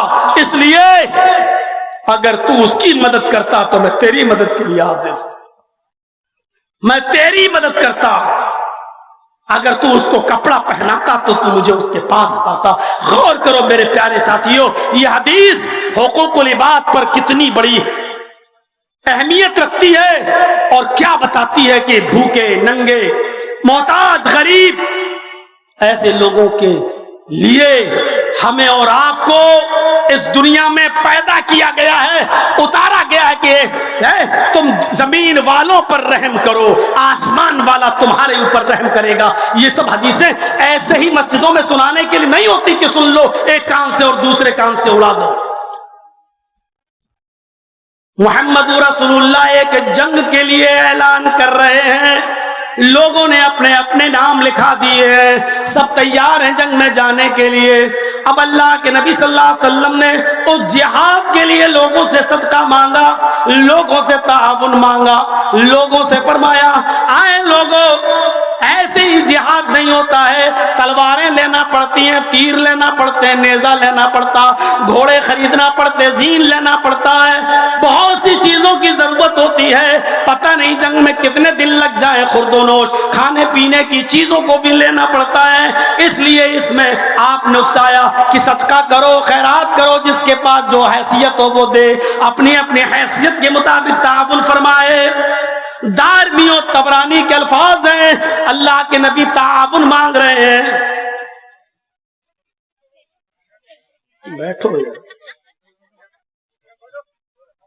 نبی اکرم تعاون مانگ رہے ہیں، اور سنیے جس کے پاس جو کچھ بھی ہے سب دیتے چلے جا رہے ہیں، اپنی اپنی حیثیت کے مطابق جو واقعہ سنا رہا ہوں دلچسپ اور زبردست واقعہ ہے، میرے بھائیو ذرا سنیے گا۔ کسی کے پاس یہ ہے تو اس نے یہ دے دیا، کسی کے پاس وہ ہے تو اس نے وہ دے دیا، کسی کے پاس چند کھجوریں تو اس نے چند کھجوریں ہی لا کر دے دی۔ سنو، آئس املوں کے زبردست فیلڈ میں اعظم گڑھ مئو اور اطراف و اکناس سے تشریف لانے والوں، ہزاروں کی تعداد میں یہاں جمع ہو کر بیٹھ کر سننے والوں، غور سے سنو۔ اسی محفل میں ایک صحابی ہیں، انصاری صحابی ہیں، جن کا نام علبہ ابن زید انصاری ہے۔ ان کے پاس ان کے گھر میں 2 کھجوریں بھی نہیں ہیں جو وہ 2 کھجوریں دے سکے، کچھ نہیں ہے ان کے پاس دینے کے لیے۔ جہاد میں جانا ہے، نام لکھا لیا ہے، لیکن ہر شخص، ہر صحابی صدقہ و خیرات کر رہا ہے، کچھ نہ کچھ دے رہا ہے۔ علبہ ابن زید انصاری کے پاس کچھ بھی نہیں ہے۔ کہتے ہیں مجھے بڑی شرمندگی محسوس ہوئی، مجھے بڑی شرمندگی محسوس ہوئی۔ محفل سے چپکے سے اڑتے ہیں، سیدھے اپنے گھر جاتے ہیں، عشاء کی نماز پڑھتے ہیں، لیٹ جاتے ہیں، یہی سوچتے ہیں کہ اللہ میرے پاس ایسی کوئی چیز نہیں ہے کہ میں بھی اس کو صدقہ دے سکوں، میں بھی اس کو زکوٰۃ میں نکال سکوں۔ اللہ کے رسول نے تعاون مانگا، میں نبی اکرم کو دے سکوں، نبی اکرم صلی اللہ علیہ وسلم کو پہنچا سکوں۔ آدھی رات کے بعد اٹھتے ہیں، وضو بناتے ہیں، 2 رکعت نفل نماز پڑھتے ہیں، اور 2 رکعت نفل نماز کے بعد اللہ سے یوں دعا کرتے ہیں۔ غور کیجئے دعا کیا کر رہے ہیں۔ دعا کرتے ہیں اللہم انہ لیس عندی شیء ما اتصدق بہ الہ العالمین۔ تیرے نبی نے صدقہ و خیرات تعاون مانگا، اللہ کے ہر بندے نے، تیرے ہر بندے نے اپنی اپنی حیثیت کے مطابق جو تھا اس کو دیا، محمد رسول اللہ کو پہنچایا۔ کچھ نہیں تھا، 2 کھجوریں تھی، وہ دیا۔ انہ لیس عندی شیء، اے اللہ میرے پاس کوئی ایسی چیز نہیں، ما تصدق بھی، جس کو میں صدقہ دے سکوں، جس کو میں خیرات کر سکوں، میرے پاس کوئی چیز نہیں۔ میں نے نبی اکرم کو کوئی صدقہ نہیں دیا، میں نے نبی اکرم کو کوئی خیرات نہیں دیا، میں نے محمد رسول اللہ نے اللہ کی راہ میں جو مانگا، میں نے محمد رسول اللہ کا کوئی تعاون نہیں کیا۔ اللہم انی اتصدق برزی علی من نالہ، اے اللہ آج میں اپنی عزت کا صدقہ کرتا ہوں۔ اللہم انی اتصدق بعرضی علی من نالہ، اے اللہ آج میں اپنی عزت کا صدقہ کرتا ہوں۔ اگر تیرے کسی بندے نے میری عزت لی ہو، مجھے گالی دی ہو، میرے اوپر ظلم کیا ہو، میرے اوپر ستم ڈھایا ہو، میرے ساتھ کوئی زیادتی کی ہو، اے اللہ میں تیری خوشنودی اور رضامندی کے لیے میں اس کو معاف کر رہا ہوں۔ اے اللہ یہی چیز میں صدقہ کر رہا ہوں، اے اللہ یہی میں خیرات کر رہا ہوں، اے اللہ میری اسی صدقے کو قبول کر لے۔ اے اللہ جانے انجانے میں اگر کسی نے مجھے گالی دی ہو، اگر کسی نے میرا حق مارا ہو، اگر کسی نے میری عزت کے ساتھ سودے بازی کی ہو، مجھے لعن و ملامت کیا ہو، اے اللہ کسی نے میرے اوپر ظلم کیا ہو اور میں نے اس سے کوئی بدلہ نہ لیا ہو، اے اللہ اللہم انی اتصدق بعرضی، اے اللہ میں اپنی اس عزت کا صدقہ کرتا ہوں، میں اپنی اسی عزت کو صدقہ دے رہا ہوں۔ اے اللہ جس نے بھی میری عزت سے کھلواڑ کیا ہو، میں اس عزت کو صدقہ کر رہا ہوں۔ یہ کہہ کر وہ شخص ہو جاتا ہے اور فجر کی نماز پڑھنے کے لیے مسجد میں جاتا ہے۔ امام کائنات نے جناب محمد رسول اللہ نے نماز فجر پڑھائی اور فجر کی نماز پڑھانے کے بعد آپ نے اعلان کیا آئین المتصدق هذه اللیلہ، آج کی رات صدقہ کرنے والا کہاں ہے؟ آج کی رات خیرات کرنے والا کہاں ہے؟ سب ایک دوسرے کو دیکھ رہے ہیں، سب نے جو صدقہ کرنا تھا دن ہی میں کر لیا، جس کو جو دینا تھا اس نے دن ہی میں دے دیا، رات میں تو کسی نے صدقہ ہی نہیں کیا ہے۔ اور اللہ کے نبی کہہ رہے ہیں عید المتصدق هذه اللیلہ، آج کی رات جس نے صدقہ کیا وہ کہاں ہے؟ تھوڑی دیر کے بعد علبہ ابن زید انصاری نے کہا اللہ کے رسول میں یہاں ہوں۔ آپ نے کہا ادھر آؤ۔ حضرت علبہ ابن زید سے کہا ابشر فوالذی نفسی بیدی، تمہیں خوشخبری ہو، تمہارے لیے خوشخبری ہے اس ذات کی قسم جس کے قبضے میں محمد کی جان ہے۔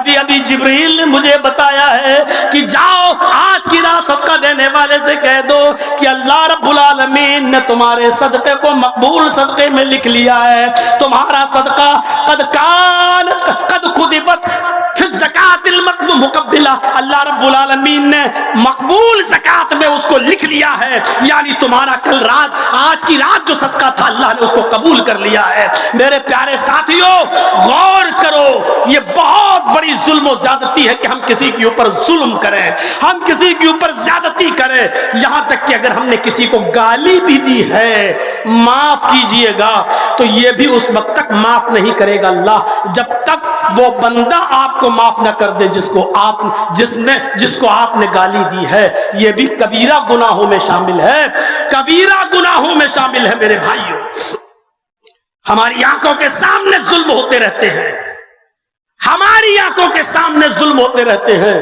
کیا کوئی آدمی ہے جو ظالم کو اس کے ظلم سے روکے؟ ہے کوئی؟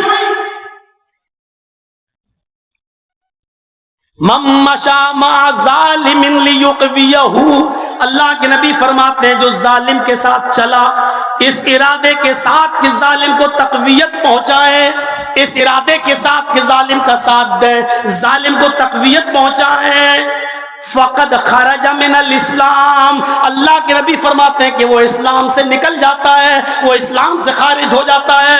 ہم غور کریں کتنے ایسے موقع ہیں جو ہم اپنے ظالم دوست کا ساتھ دیتے ہیں، پہلے سے فون پہ کہہ دیا جاتا ہے میرے دوست آج حق ادا کر دیجئے میرا، آج فلاں آدمی کی گواہی میں تم تھوڑا سا ہماری طرف سے بول دو، آپ جانتے ہیں کہ میرا دوست ہم سے جھوٹ بلوا رہا ہے، آپ جانتے ہیں کہ میرا دوست ظالم ہے، لیکن اس کے باوجود آپ اس کا ساتھ دے رہے ہیں صرف اس لیے کہ وہ دوست ہے۔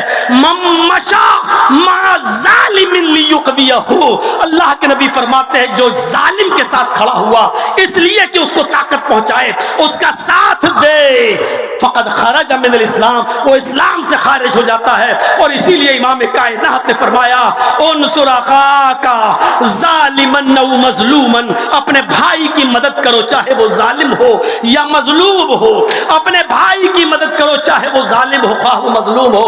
صحابہ نے کہا اللہ کے رسول مظلوم کی مدد تو سمجھ میں آتی ہے، بیچارہ جس پر ظلم ہوتا ہے، لیکن ظالم کی مدد کیسے کریں؟ ظالم کی مدد چہمانہ دارت، ظالم کی مدد کا کیا معنی ہے؟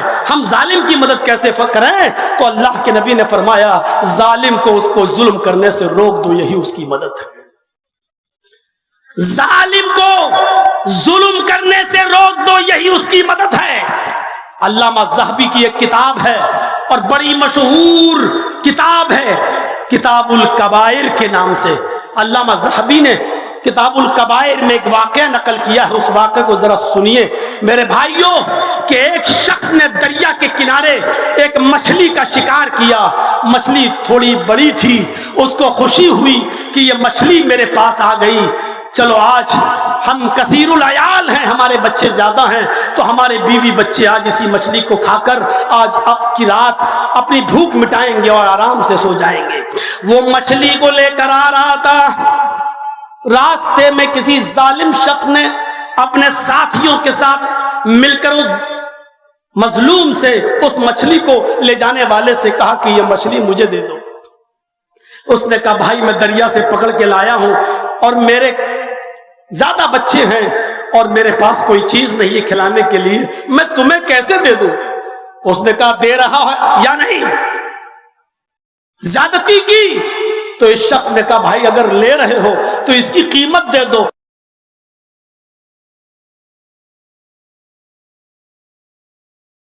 چپ، پوری مچھلی اس نے چھین لی۔ جب یہ چھین رہا تھا تو یہ مظلوم آدمی اپنی مچھلی کو چھڑانے کے لیے اپنی طرف کھینچ رہا تھا، ظالم طاقتور تھا، مچھلی سٹکتی جا رہی تھی۔ اس مظلوم آدمی نے مچھلی کو بچانے کے لیے اس کا ہاتھ اپنے منہ میں رکھ لیا، اس کا انگوٹھا، مچھلی چھیننے والے کا انگوٹھا اس آدمی کے منہ میں آ گیا جس کی مچھلی تھی۔ اس نے کاٹا، لیکن وہ ظالم شخص زیادہ طاقتور تھا، اس نے مچھلی کو چھین لیا اور اس کے کاٹنے کا بھی اس کے اوپر کوئی فرق نہیں پڑا۔ یہ مچھلی لے کر چلا گیا۔ یہ شخص کو دیکھتا رہا اور چیختا رہا اللہ کے بندے میری مچھلی مجھے دے دے، میرے پاس اپنی بیوی بچوں کو کھلانے کے لیے اس مچھلی کے علاوہ کوئی چیز نہیں ہے۔ ایک مچھلی چھینی تھی۔ کتاب الکبائر میں علامہ ذہبی نے جو نقل کیا سنیے آگے۔ اے یتیموں، مسکینوں، پڑوسیوں اور اپنے بھائیوں کی زمینوں پر قبضے کرنے والوں، اپنی بہن اور بیٹیوں کا حق مار کر کھا جانے والوں، سنو سنو۔ یہ چیختا رہا، چلاتا رہا اللہ کے بندے مچھلی مجھے دے دے، میرے بیویوں بچوں کے پاس اس کے علاوہ کچھ نہیں ہے۔ لیکن اس نے ایک نہیں سنی، یہ اس کو دیکھتا رہا، اور جب وہ اس کی آنکھوں سے اوجھل ہو گیا تو اس کے منہ سے بددعائیہ جملے نکل گئے۔ انہی بددعائیہ جملوں کے بارے میں اللہ کے نبی صلی اللہ علیہ وسلم نے فرمایا تھا اتقی دعوت المظلوم، مظلوم کی بد دعا سے بچو، اس لیے کہ مظلوم جب بد دعا دیتا ہے تو اس کی آواز اور اللہ کے عرش کے بیچ میں کوئی پردہ نہیں ہوتا، لیس بینہ و بین اللہ حجاب، اس کے اور اللہ کے درمیان پھر کوئی پردہ نہیں ہوتا، ڈائریکٹ اللہ مظلوم کی آہ کو سنتا ہے، پھر انصاف کرتا ہے۔ اس کے انصاف میں دیر ضرور ہوتی ہے لیکن اندھیر نہیں ہوتا ہے، اس کی لاٹھی میں آواز نہیں ہوتی ہے، اور ظالم اسی دنیا میں اپنا انجام دیکھ لیتا ہے۔ وہ آدمی وہاں سے چلا گیا، اس کے منہ سے بددعائیہ جملے نکلے۔ اس ظالم نے اپنے ساتھیوں کے ساتھ مچھلی کھائی، پکایا کھایا اور گلچھرے اڑائے اور سو گیا۔ رات کو اس کے انگوٹھے میں درد ہوا، کسی طریقے سے اس نے صبح تک اس کو رات کاٹ لی، اور صبح اپنے علاقے کے حکیم و طبیب کے پاس گیا۔ اس نے کہا بھائی یہ انگوٹھا دیکھو میرا۔ طبیب نے اس انگوٹھے کو دیکھنے کے بعد کہا اس میں تو انفیکشن، زہر پھیل رہا ہے، تمہارا انگوٹھا تو یہ سڑ گیا ہے۔ اس زمانے میں کوئی اینٹی بائیوٹک ایسی دوائیاں تو چلتی نہیں تھی کہ چلو اس کے زہر کے اثر کو ختم کر دو، اب یہ انگوٹھا تمہارا کاٹا جائے گا، اگر تم نے انگوٹھا نہیں کٹوایا تو یہ زہر تمہارے دھیرے دھیرے پورے ہاتھ میں پھیل جائے گا، پورا ہاتھ کاٹا جائے گا۔ اس نے اپنے دوستوں سے، لوگوں سے مشورہ کیا، اور مشورہ کرنے کے بعد پھر یہ ہوا کہ انگوٹھا ہی کٹوا دو، یہی بہتر ہے۔ پھر اس نے اس طبیب کے پاس جا کر 2-4 دن کے بعد اپنا انگوٹھا کٹوا دیا، اور مطمئن ہو گیا کہ انگوٹھا کٹ گیا، چلو اب زہر کا اثر ختم ہو گیا۔ 4-6 مہینے گزرے تھے کہ اب اس کے کٹے ہوئے انگوٹھے کے بعد جو حصہ ہے وہاں اس کا درد شروع ہوا، اور درد سے جب یہ بے حال ہو گیا تو پھر یہ اسی طبیب کے پاس گیا۔ وہ اس علاقے کا بڑا طبیب مانا جاتا تھا۔ اس طبیب کو اس نے دکھایا، اس نے کہا افسوس تمہارا آپریشن صحیح سے نہیں ہو سکا، کچھ عنصر اس کا باقی رہ گیا تھا، یہ زہر تو تمہارے پورے پنجے تک پہنچ چکا ہے، یہ تمہارا پورا پنجہ کاٹا جائے گا، اگر تم نے پورا پنجہ یہاں تک نہیں کٹوایا پہنچا تو یہ پورا ہاتھ میں زہر پھیل جائے گا اور تمہارا ہاتھ یہاں سے کاٹا جائے گا، بہتر ہے کہ ہاتھ کٹنے سے بہتر ہے کہ پنجہ کٹوا لو۔ اس نے 2-4 دن کے بعد اسی طبیب کے پاس جا کر اپنا پنجہ بھی کٹوا دیا، مطمئن ہو گیا کہ اب میری ہاتھ کٹ گیا، چلو کوئی بات نہیں، اب تو میں صحیح ہو گیا کیونکہ اب زہر کا اثر ختم ہو گیا۔ 6-8 مہینے گزر جانے کے بعد اس کے پنجے کے بعد والے ہاتھ میں پھر درد شروع ہوا۔ اس نے پھر طبیب کو دکھایا، پتا چلا کہ یہ زہر یہاں تک پھیل گیا، یا کوہنی سے تمہارا ہاتھ کاٹا جائے گا۔ اس نے نہ چاہتے ہوئے بھی ہاتھ کٹوا دیا، لیکن 1 سال گزر جانے کے بعد یہ پھر زہر یہاں تک پھیل گیا، اور جب کاندھا کٹنے کا نمبر آیا تو کاندھا تو کاٹ دیا گیا یہاں سے اس کا، لیکن حکیم نے کہا کہ میری ساری حکمت یہاں کرنا کام ہو جاتی ہے، اب میں کچھ نہیں کر سکتا، تمہارا زہر پھیلتا جا رہا ہے، جبکہ میں اس حصے کو کاٹ دیتا ہوں۔ تو مجھے پوری کی پوری بات بتاؤ کہ تمہارے اس انگوٹھے میں درد کیسے شروع ہوا، کب سے شروع ہوا، تاکہ میں اس کی اصل جڑ تک پہنچ سکوں۔ اس نے 2-2.5-3 سال کا عرصہ گزر چکا تھا۔ اس نے پورا واقعہ بتایا کہ میں نے ایک غریب آدمی سے اس کی مچھلی چھین رہا تھا تو میرا ہاتھ اس کے منہ میں چلا گیا، اس نے کاٹا، لیکن میں طاقتور تھا، میں نے اس سے مچھلی چھین لی، وہ چیختا رہا، چلاتا رہا، لیکن میں نے اس کی مچھلی اس کو نہیں دی۔ اس حکیم نے کہا بس، ضرور اس مظلوم نے تمہیں بد دعا دی ہے، اب کوئی حکمت میری کام نہیں آ سکتی ہے جب تک کہ وہ مظلوم تمہیں معاف نہ کر دے، کوئی راستہ نہیں ہے تمہارے علاج کا۔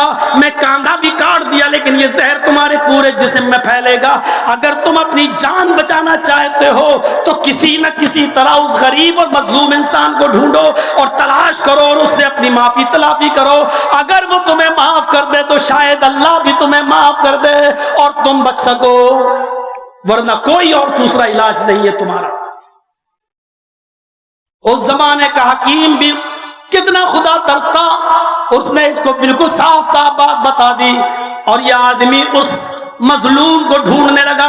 علامہ ذہبی جیسی شخصیت اس واقعے کو نقل کرتی ہے، ڈھونڈتا رہا، تلاش کرتا رہا، 1-2 مہینے تک وہ مظلوم آدمی دکھائی ہی نہیں، وہ غریب آدمی دکھائی ہی نہیں، اور اس کے بعد اچانک 2 مہینے کے بعد اس مظلوم آدمی پر نظر پڑتی ہے تو یہ مظلوم آدمی کے پیروں پہ گر جاتا ہے، ہاتھ جوڑتا ہے۔ اس نے کہا رے بھائی، میں تو غریب آدمی ہوں، تم میرے پیروں پر کیوں گر رہے ہو؟ اٹھو اٹھو، کیا بات ہے؟ میں نے تمہیں پہچانا نہیں، تم کون ہو؟ اس آدمی نے کہا میں وہی آدمی ہوں جس نے تیرے ہاتھ سے مچھلی چھینی تھی، یاد ہے؟ جب میں چھین رہا تھا تو میرا اپنے دانتوں میں تم نے میرے انگوٹھے کو رکھ لیا تھا اور کاٹا تھا، لیکن اس کے باوجود بھی میں نے مچھلی چھین لی۔ تم چیختے رہے اور چلاتے رہے لیکن میں نے تمہاری ایک بھی نہیں سنی۔ تمہاری ہر آواز میں ایک ہی جملہ تھا کہ آئے ظالم، میرے بیوی اور بچوں کے پاس اس مچھلی کے علاوہ کوئی چیز نہیں ہے، آج کی رات سب بھوکے سوئیں گے اگر تو نے مچھلی یا مچھلی کی قیمت نہیں دی۔ لیکن اس کے باوجود مجھے ترس نہیں آیا۔ اس مظلوم کی آنکھوں میں آنسو آ گئے۔ اس نے کہا اچھا تم وہی ہو؟ ہاں میں نے پہچان لیا۔ ارے بھائی یہ تمہارا کیا حال ہو گیا ہے؟ تمہارا ہاتھ کہاں چلا گیا؟ کہا تم نے ضرور کوئی بد دعا دی ہوگی، مجھے اتنا بتا دو کہ جب میں تمہاری آنکھوں سے اوجھل ہو گیا تھا تو تم نے کوئی بد دعا تو نہیں دی تھی مجھے؟ اس مظلوم نے فرمایا کہ ہاں، اب تم نے جب سچ بولنے کے لیے کہا تو میں بول دیتا ہوں کہ ہاں، جب تم میری آنکھوں سے اوجھل ہو گئے اور مجھے امید ہو گئی کہ تم میری مچھلی مجھے واپس نہیں کرو گے اور میرے بیوی بچے آج کی رات بھوکے سوئیں گے، تو اس وقت میری نظریں آسمان کی طرف اٹھی اور میں نے اللہ کے سامنے یہ بد دعا کی کہ الہ العالمین، میری بیوی اور بچوں کے پیٹ پر لات مارنے والے کو ایسی سزا دے جو لوگوں کے لیے نشان عبرت بن جائے، جو لوگوں کے لیے نشان عبرت بن جائے۔ میرے منہ سے یہ بد دعا نکلی کی تھی، میں نے یہ بد دعا نہیں کی تھی کہ تیرا ہاتھ کٹ جائے پیر کٹ جائے، میں نے یہ کہا تھا اللہ ایسے ظالم کو وہ سزا دے جو لوگوں کے لیے نشان عبرت بن جائے۔ مجھے کیا معلوم تھا کہ میری بد دعا قبول ہو جائے گی اور تیرا یہ حال ہوگا۔ فرمایا اے مظلوم شخص میرے بھائی، اگر آج تم نے مجھے معاف نہ کیا تو یہ زہر میرے پورے بدن میں پھیل جائے گا اور میں مر جاؤں گا۔ جس طرح تمہارے بیوی بچے اسی طرح میرے بھی بیوی بچے ہیں، اللہ کے لیے مجھے معاف کر دے۔ اس غریب انسان نے، اس مظلوم نے کہا جاؤ اللہ کے لیے میں تمہیں معاف کر رہا ہوں، میرا تم سے کوئی معاملہ نہیں، ویسی تم بڑی سزا پا چکے ہو، مجھے یہ امید بھی نہیں تھی، لیکن مجھے کیا معلوم کہ وہ قبولیت کی گھڑی تھی اور اللہ میری دعا ایسے وقت میں سن لے گا۔ جاؤ میرے بھائی، میں نے تمہیں دل سے معاف کر دیا، میں نے تمہیں دل سے معاف کر دیا۔ تو میرے بھائیوں، کتاب الکبائر سے علامہ ذہبی کا یہ واقعہ نقل کرنے کے بعد میں یہ بتانا چاہتا ہوں کہ ظالم کو ظلم کی سزا فوراً نہیں ملتی ہے، جیسے شخص کو بھی 2-2.5 سال کے بعد ملی، لیکن ملی 1 انچ بھی اگر کسی کی زمین پر قبضہ کیا ہے، کسی کی ماں بہن کو گالی دی ہے، کسی کو برا بھلا کہا ہے، آج ہی سے معافی تلافی کر لو، اپنے معاملات صاف کر لو۔ محمد رسول اللہ صلی اللہ علیہ وسلم نے انتقال سے 4 دن پہلے بھی یہی کہا تھا۔ جس دن آپ نے یہ کہا تھا کہ میں تمہارے درمیان 2 چیزیں چھوڑ کر جا رہا ہوں، اس سے پہلے آپ نے یہ بھی کہا تھا کہ اگر میں نے کسی کو مارا ہو تو آؤ وہ مجھ سے اپنا بدلہ لے لے، اگر میں نے کسی کو تھپڑ مارا ہے تو وہ مجھے بھی مار لے، میں نے کسی کو کچھ کہا ہے تو وہ آج مجھے کچھ کہہ لے۔ نبی اکرم نے عوام کی عدالت میں اپنے آپ کو سامنے رکھ کر کہا تھا اگر میں نے کسی کے ساتھ کوئی برا سلوک کیا تو آج اپنا انتقام لے لے اور بدلہ لے لے۔ میرے پیارے ساتھیوں، یہ وہ ہستی ہے جس ہستی کے بارے میں ہم اور آپ 5 اذان کے بعد، نماز کے بعد یہ دعا مانگتے ہیں، وَبَعَثْهُ مَقَامًا مَحْمُودًا، جس کو مقام محمود کے لیے جس کے ہم دعائیں کرتے رہتے ہیں۔ یہ وہ ہستی ہے میرے بھائیوں جو جنت میں سب سے پہلے داخل ہوگی، یہ وہ ہستی ہے جو جنت کا دروازہ سب سے پہلے کھٹکھٹائے گی، یہ وہ ہستی ہے میرے بھائیوں۔ لیکن اس کے باوجود وہ اپنے آپ کو پیش کر رہے ہیں، یہ لو اگر میں نے کسی کو مارا ہو تو یہ میں نے اپنے اوپر سے چادر ہٹا دی، تم بھی آؤ اور اپنا انتقام لے لو، اپنا بدلہ لے لو۔ ایک مرتبہ اللہ کے نبی صلی اللہ علیہ وسلم نماز پڑھا رہے تھے اور ایک صحابی کی پیٹھ میں آپ نے کچوکا لگایا، چلو پیچھے چلو، تم آگے نکلے ہوئے پیچھے چلو۔ اس نے کہا اللہ کے نبی آپ نے یہ لاٹھی، یہ نیزہ میرے پیٹھ یا سینے میں چبویا ہے، میں انتقام لوں گا، میں بدلہ لوں گا۔ اللہ کے نبی نے فوراً اپنی چادر اتار لی کہ ہاں لے لو اپنا بدلہ لے لو۔ جیسی وہ قریب آیا اور اس نے پھٹ سے محمد رسول اللہ کے سینے کو چوم لیا، اس نے کہا ہاشا اللہ، اللہ کے نبی میں بدلہ لوں گا، میں کیا یہ نیزہ آپ کے سینے میں چبھاؤں گا؟ کیا آپ ہم سے یہ امید رکھتے ہیں؟ نہیں اے اللہ کے نبی، مجھے تو آپ کے سینے کا بوسہ لینا تھا، اس لیے میں نے ایسا یہ چال چلی ہے، اور یہ ایک طریقے سے کہا جائے میں نے یہ گیم کھیلا ہے، کیونکہ آپ ایسے چومنے نہیں دیں گے تو میں نے ایسے کر کے آپ کے چادر کو ہٹوا کر آپ کا سینے کا بوسہ لے لیا۔ تو میرے بھائیوں، بتانے کا مقصد یہ ہے کہ آپ نے چادر اتار دی کہ لو اپنا انتقام لے لو، اپنے آپ کو بدلے کے لیے پیش۔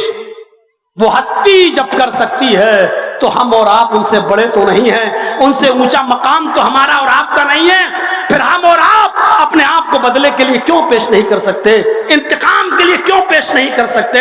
تو یہ ہے حقوق العباد کی ایک مختصر سی وضاحت۔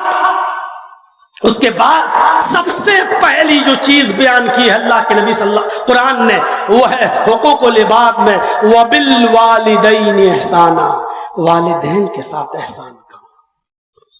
اس میں کوئی شک نہیں، تمام بندوں میں سب سے بڑا حق باپ کا، حقوق العباد میں والدین کا۔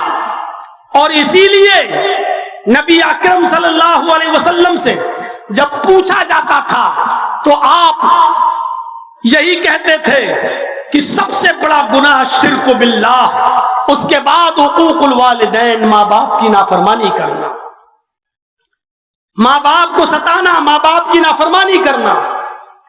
ایک مرتبہ تو آپ نے 3 بار فرمایا، بخاری کی روایت، الا انبئکم باکبر الکبائر ثلاثا، قلنا بلا یا رسول اللہ، اللہ کے نبی نے 3 بار کہا، لوگوں کیا میں تمہیں سب سے بڑا گناہ نہ بتاؤں؟ کیا میں تمہیں سب سے بڑے گناہوں سے باخبر نہ کر دوں؟ الا انبئکم باکبر الکبائر، یہ بات 3 بار آپ نے کہی۔ صحابہ نے فرمایا بلا یا رسول اللہ، کیوں نہیں؟ اے اللہ کے نبی، ہم جاننا چاہتے ہیں کہ سب سے بڑا گناہ کیا ہے، ہمیں باخبر کیجئے، ہمیں بتائیے کہ سب سے بڑا گناہ کیا ہے۔ آپ نے فرمایا الشرک باللہ، اللہ کے ساتھ کسی کو شریک کرنا، وعقوق الوالدین، اور ماں باپ کی نافرمانی کرنا، اور ماں باپ کی نافرمانی کرنا، یہ سب سے بڑا گناہ اللہ کے نبی جناب محمد رسول اللہ صلی اللہ علیہ وسلم بیان کر رہے ہیں۔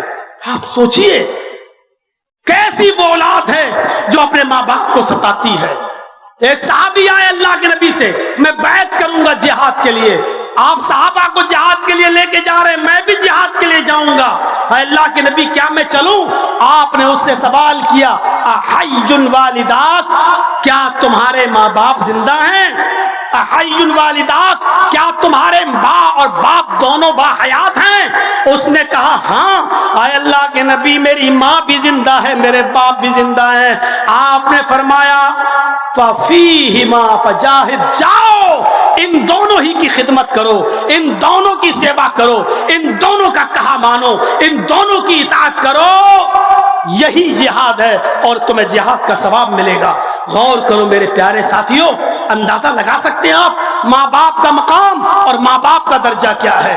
حضرت معاذ ابن جبل فرماتے ہیں کہ اوصانی رسول اللہ صلی اللہ علیہ وسلم بعشر کلمات، کہ مجھے میرے نبی محمد رسول اللہ نے 10 باتوں کی نصیحت مجھے فرمائی، 10 باتوں کی وصیت فرمائی، اور 10 باتوں میں پہلی بات یہ تھی، آپ نے فرمایا اے معاذ ابن جبل لا تشرک باللہ شیئا ان قتلت او حرقت، اے معاذ اللہ کے ساتھ کبھی کسی بھی حال میں کسی کو شریک مت کرنا، ان قتلت او حرقت، اگر تجھے قتل کر دیا جائے، اگرچہ تجھے جلا کر راکھ کر دیا جائے، تجھے جلا کر بھسم کر دیا جائے، تب بھی اللہ کے ساتھ کسی کو شریک مت کرنا۔ ولا تؤقن والدیک وان امراک ان تخرج من اہلک ومالک، اگر اور اپنے ماں باپ کی کبھی بھی نافرمانی مت کرنا۔ ولا تؤقن والدیک، اپنے ماں باپ کی کبھی بھی کسی بھی حال میں نافرمانی مت کرنا، اگرچہ تمہارے ماں باپ تمہیں حکم دیں کہ تم اپنا مال، اپنے اہل و عیال، اپنے بیوی بچے اور اپنا مال و دولت چھوڑ کر بے گھر ہو جاؤ، نکل جاؤ اس گھر سے، اگر وہ تمہیں اس بات کا بھی حکم دیں، اس کے باوجود تم اپنے ماں باپ کی نافرمانی مت کرنا۔ اس حدیث سے والدین کی اہمیت کا اندازہ لگا سکتے ہیں آپ، ماں باپ کے مقام کا پتہ چلتا ہے۔ ایک اور حدیث میں اللہ کے نبی فرماتے ہیں اطیع اباک وان ظلمک، ہر حال میں اپنے باپ کی اطاعت کرو، اگرچہ وہ تمہارے اوپر ظلم ہی کیوں نہ کر رہے ہو، اگرچہ وہ تمہارے اوپر ظلم ہی کیوں نہ کرتے ہو۔ میرے بھائیوں، ماں باپ کو ظلم کرنے کی اجازت نہیں ہے۔ ماں باپ کو بھی حکم ہے کہ اپنی اولاد کے ساتھ انصاف کریں، ماں باپ کو بھی حکم ہے کہ اپنی اولاد کا بھی حق ادا کریں، ان کی اچھی تربیت کریں، ان کو ان کی اچھی تعلیم و تربیت کا انتظام کریں، دیندار اور نیک لڑکی سے اس کی شادی کرائیں، یہ والدین کے لیے بھی حکم ہے۔ لیکن اس حدیث سے ماں باپ کا پتہ چلتا ہے اس کی اہمیت کا، کہ اللہ کے نبی نے کہا اپنے ماں باپ کی اطاعت کرو اگرچہ وہ تمہارے اوپر ظلم کر رہے ہو، یعنی ان کے ظلم کے باوجود بھی اپنے باپ کو تم مار نہیں سکتے ہو، ان کو پیٹ نہیں سکتے ہو، ان کو گالی نہیں دے سکتے ہو، ان کو برا بھلا نہیں کہہ سکتے ہو، یہ مقام و مرتبہ ہے۔ امام بخاری رحمت اللہ علیہ اپنی مشہور و مایہ ناز تصنیف الادب المفرد کے اندر ایک واقعہ نقل کرتے ہیں، ذرا اس واقعے کو سنیے۔ نوجوانوں، تمہارے مطلب کا واقعہ ذرا سنیے، اور اس کو کوئی معمولی شخصیت بیان نہیں کر رہی ہے، درج نہیں کر رہی ہے، امام بخاری نقل کر رہے ہیں الادب المفرد کے اندر۔ حضرت عبداللہ ابن عباس رضی اللہ تعالیٰ عنہ کے پاس ایک شخص آتا ہے اور کہتا ہے کہ اے عبداللہ، ایک عورت سے، ایک لڑکی سے مجھے محبت تھی، لیکن یہ محبت یک طرفہ تھی، صرف مجھے تھی، اس کو نہیں تھی۔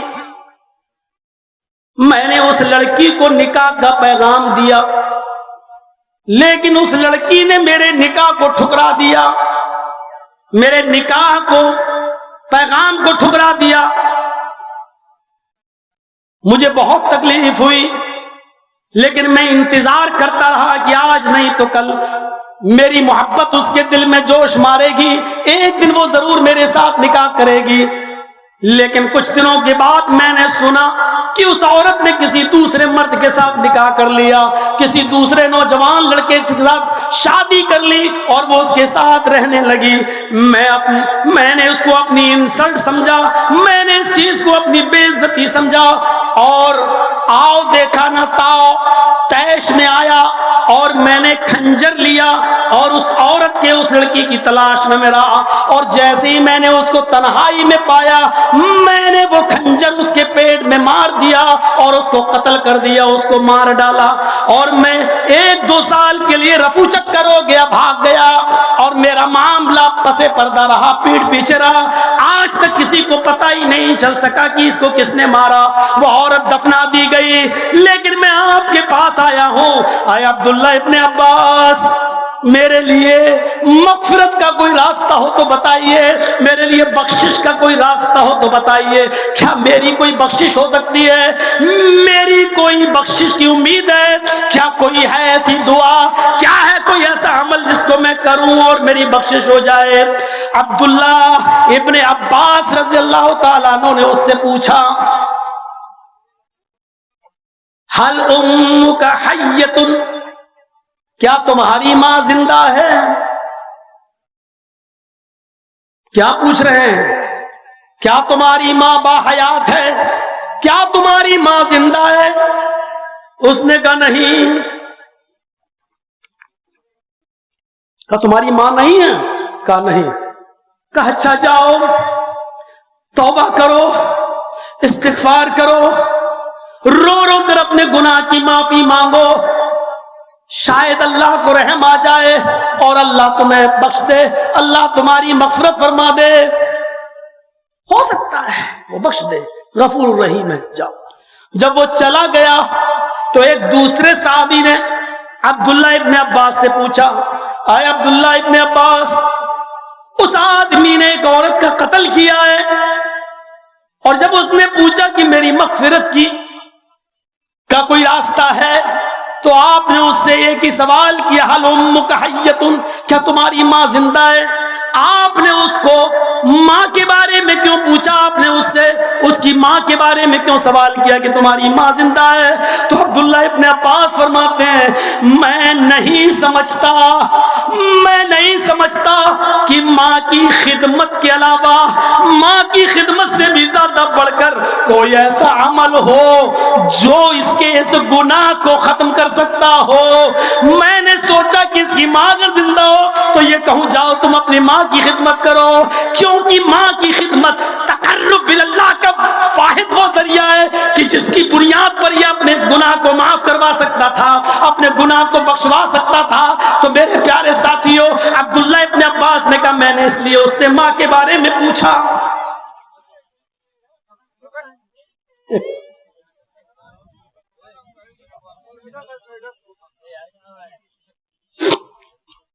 یہاں سے ماں کے مقام اور ماں کے مرتبے کے بارے میں ذرا اندازہ لگائیے۔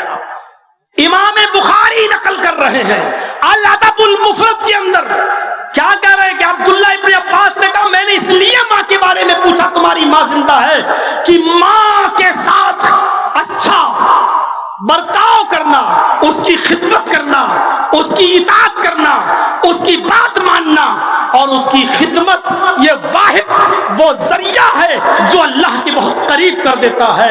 اگر اس کی ماں زندہ ہوتی تو میں اس کو یہی حکم دیتا، لیکن اب ماں زندہ نہیں ہے تو پھر میں نے اس کو گناہوں سے استغفار و توبہ کے لیے حکم دیا کہ جاؤ کرو۔ ماں کے مقام و مرتبے کو پہچانا۔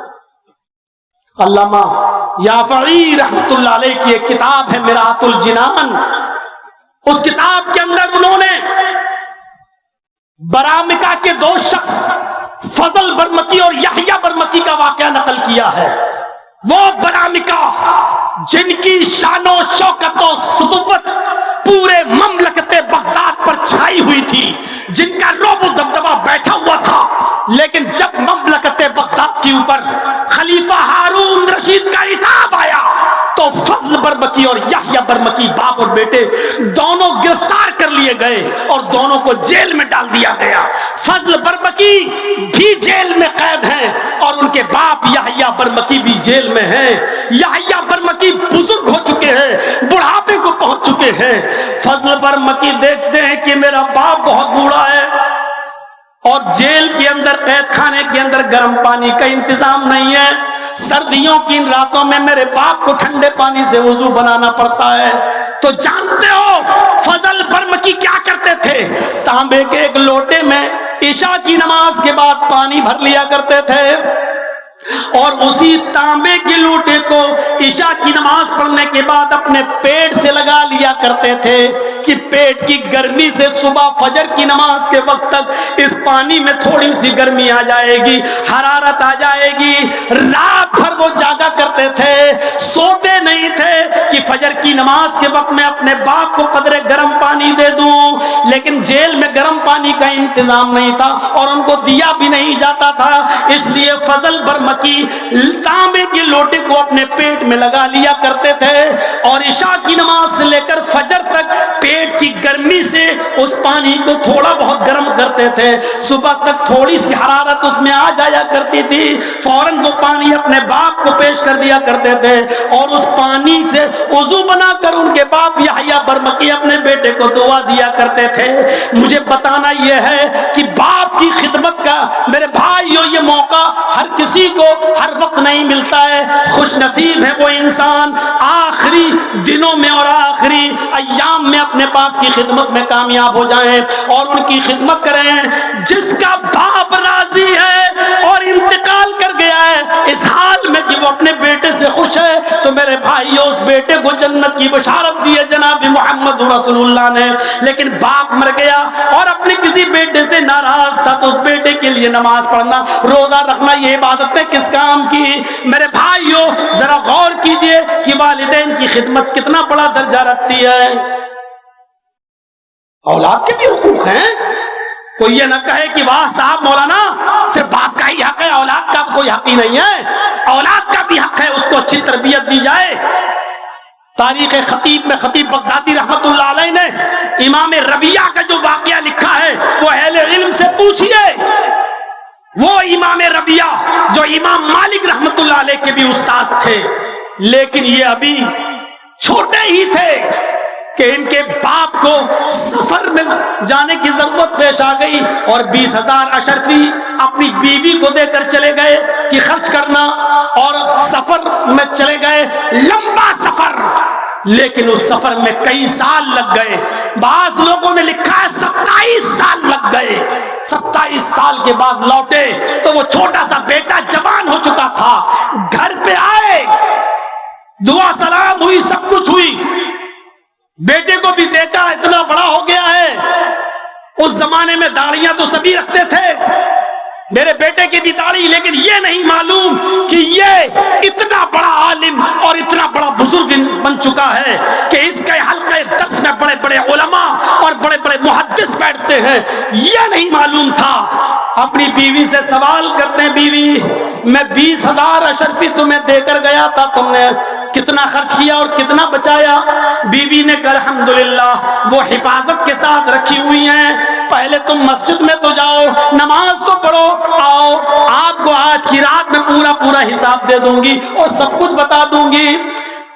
یہ امام ربیعہ کے باپ جب مسجد میں جاتے ہیں اپنے بیٹے کو دیکھتے ہیں کہ تمام بڑے بڑے علماء اس کے ارد گرد بیٹھے ہوئے ہیں اور اس سے درس حاصل کر رہے ہیں، اس سے سیکھ رہے ہیں، ان کو اپنے قلم سے نوٹ کر رہے ہیں، جو بیان کو دے رہا ہے اس کے پوائنٹس نوٹ کر رہے ہیں، اس سے معانقہ کر رہے ہیں، مسابقہ کر رہے ہیں۔ یہ تو بہت بڑا عالم دین بن گیا ہے، بہت بڑا عالم ہے۔ اپنے بیٹے کو دیکھ کر ان کی خوشی کا ٹھکانہ نہیں رہا. جب شام کو اپنے گھر آتے ہیں اور اپنی بیوی سے ذکر کرتے ہیں الحمدللہ میرا بیٹا تو بہت بڑا عالم ہے, بہت بڑے بڑے علماء اس سے درس لینے آتے ہیں.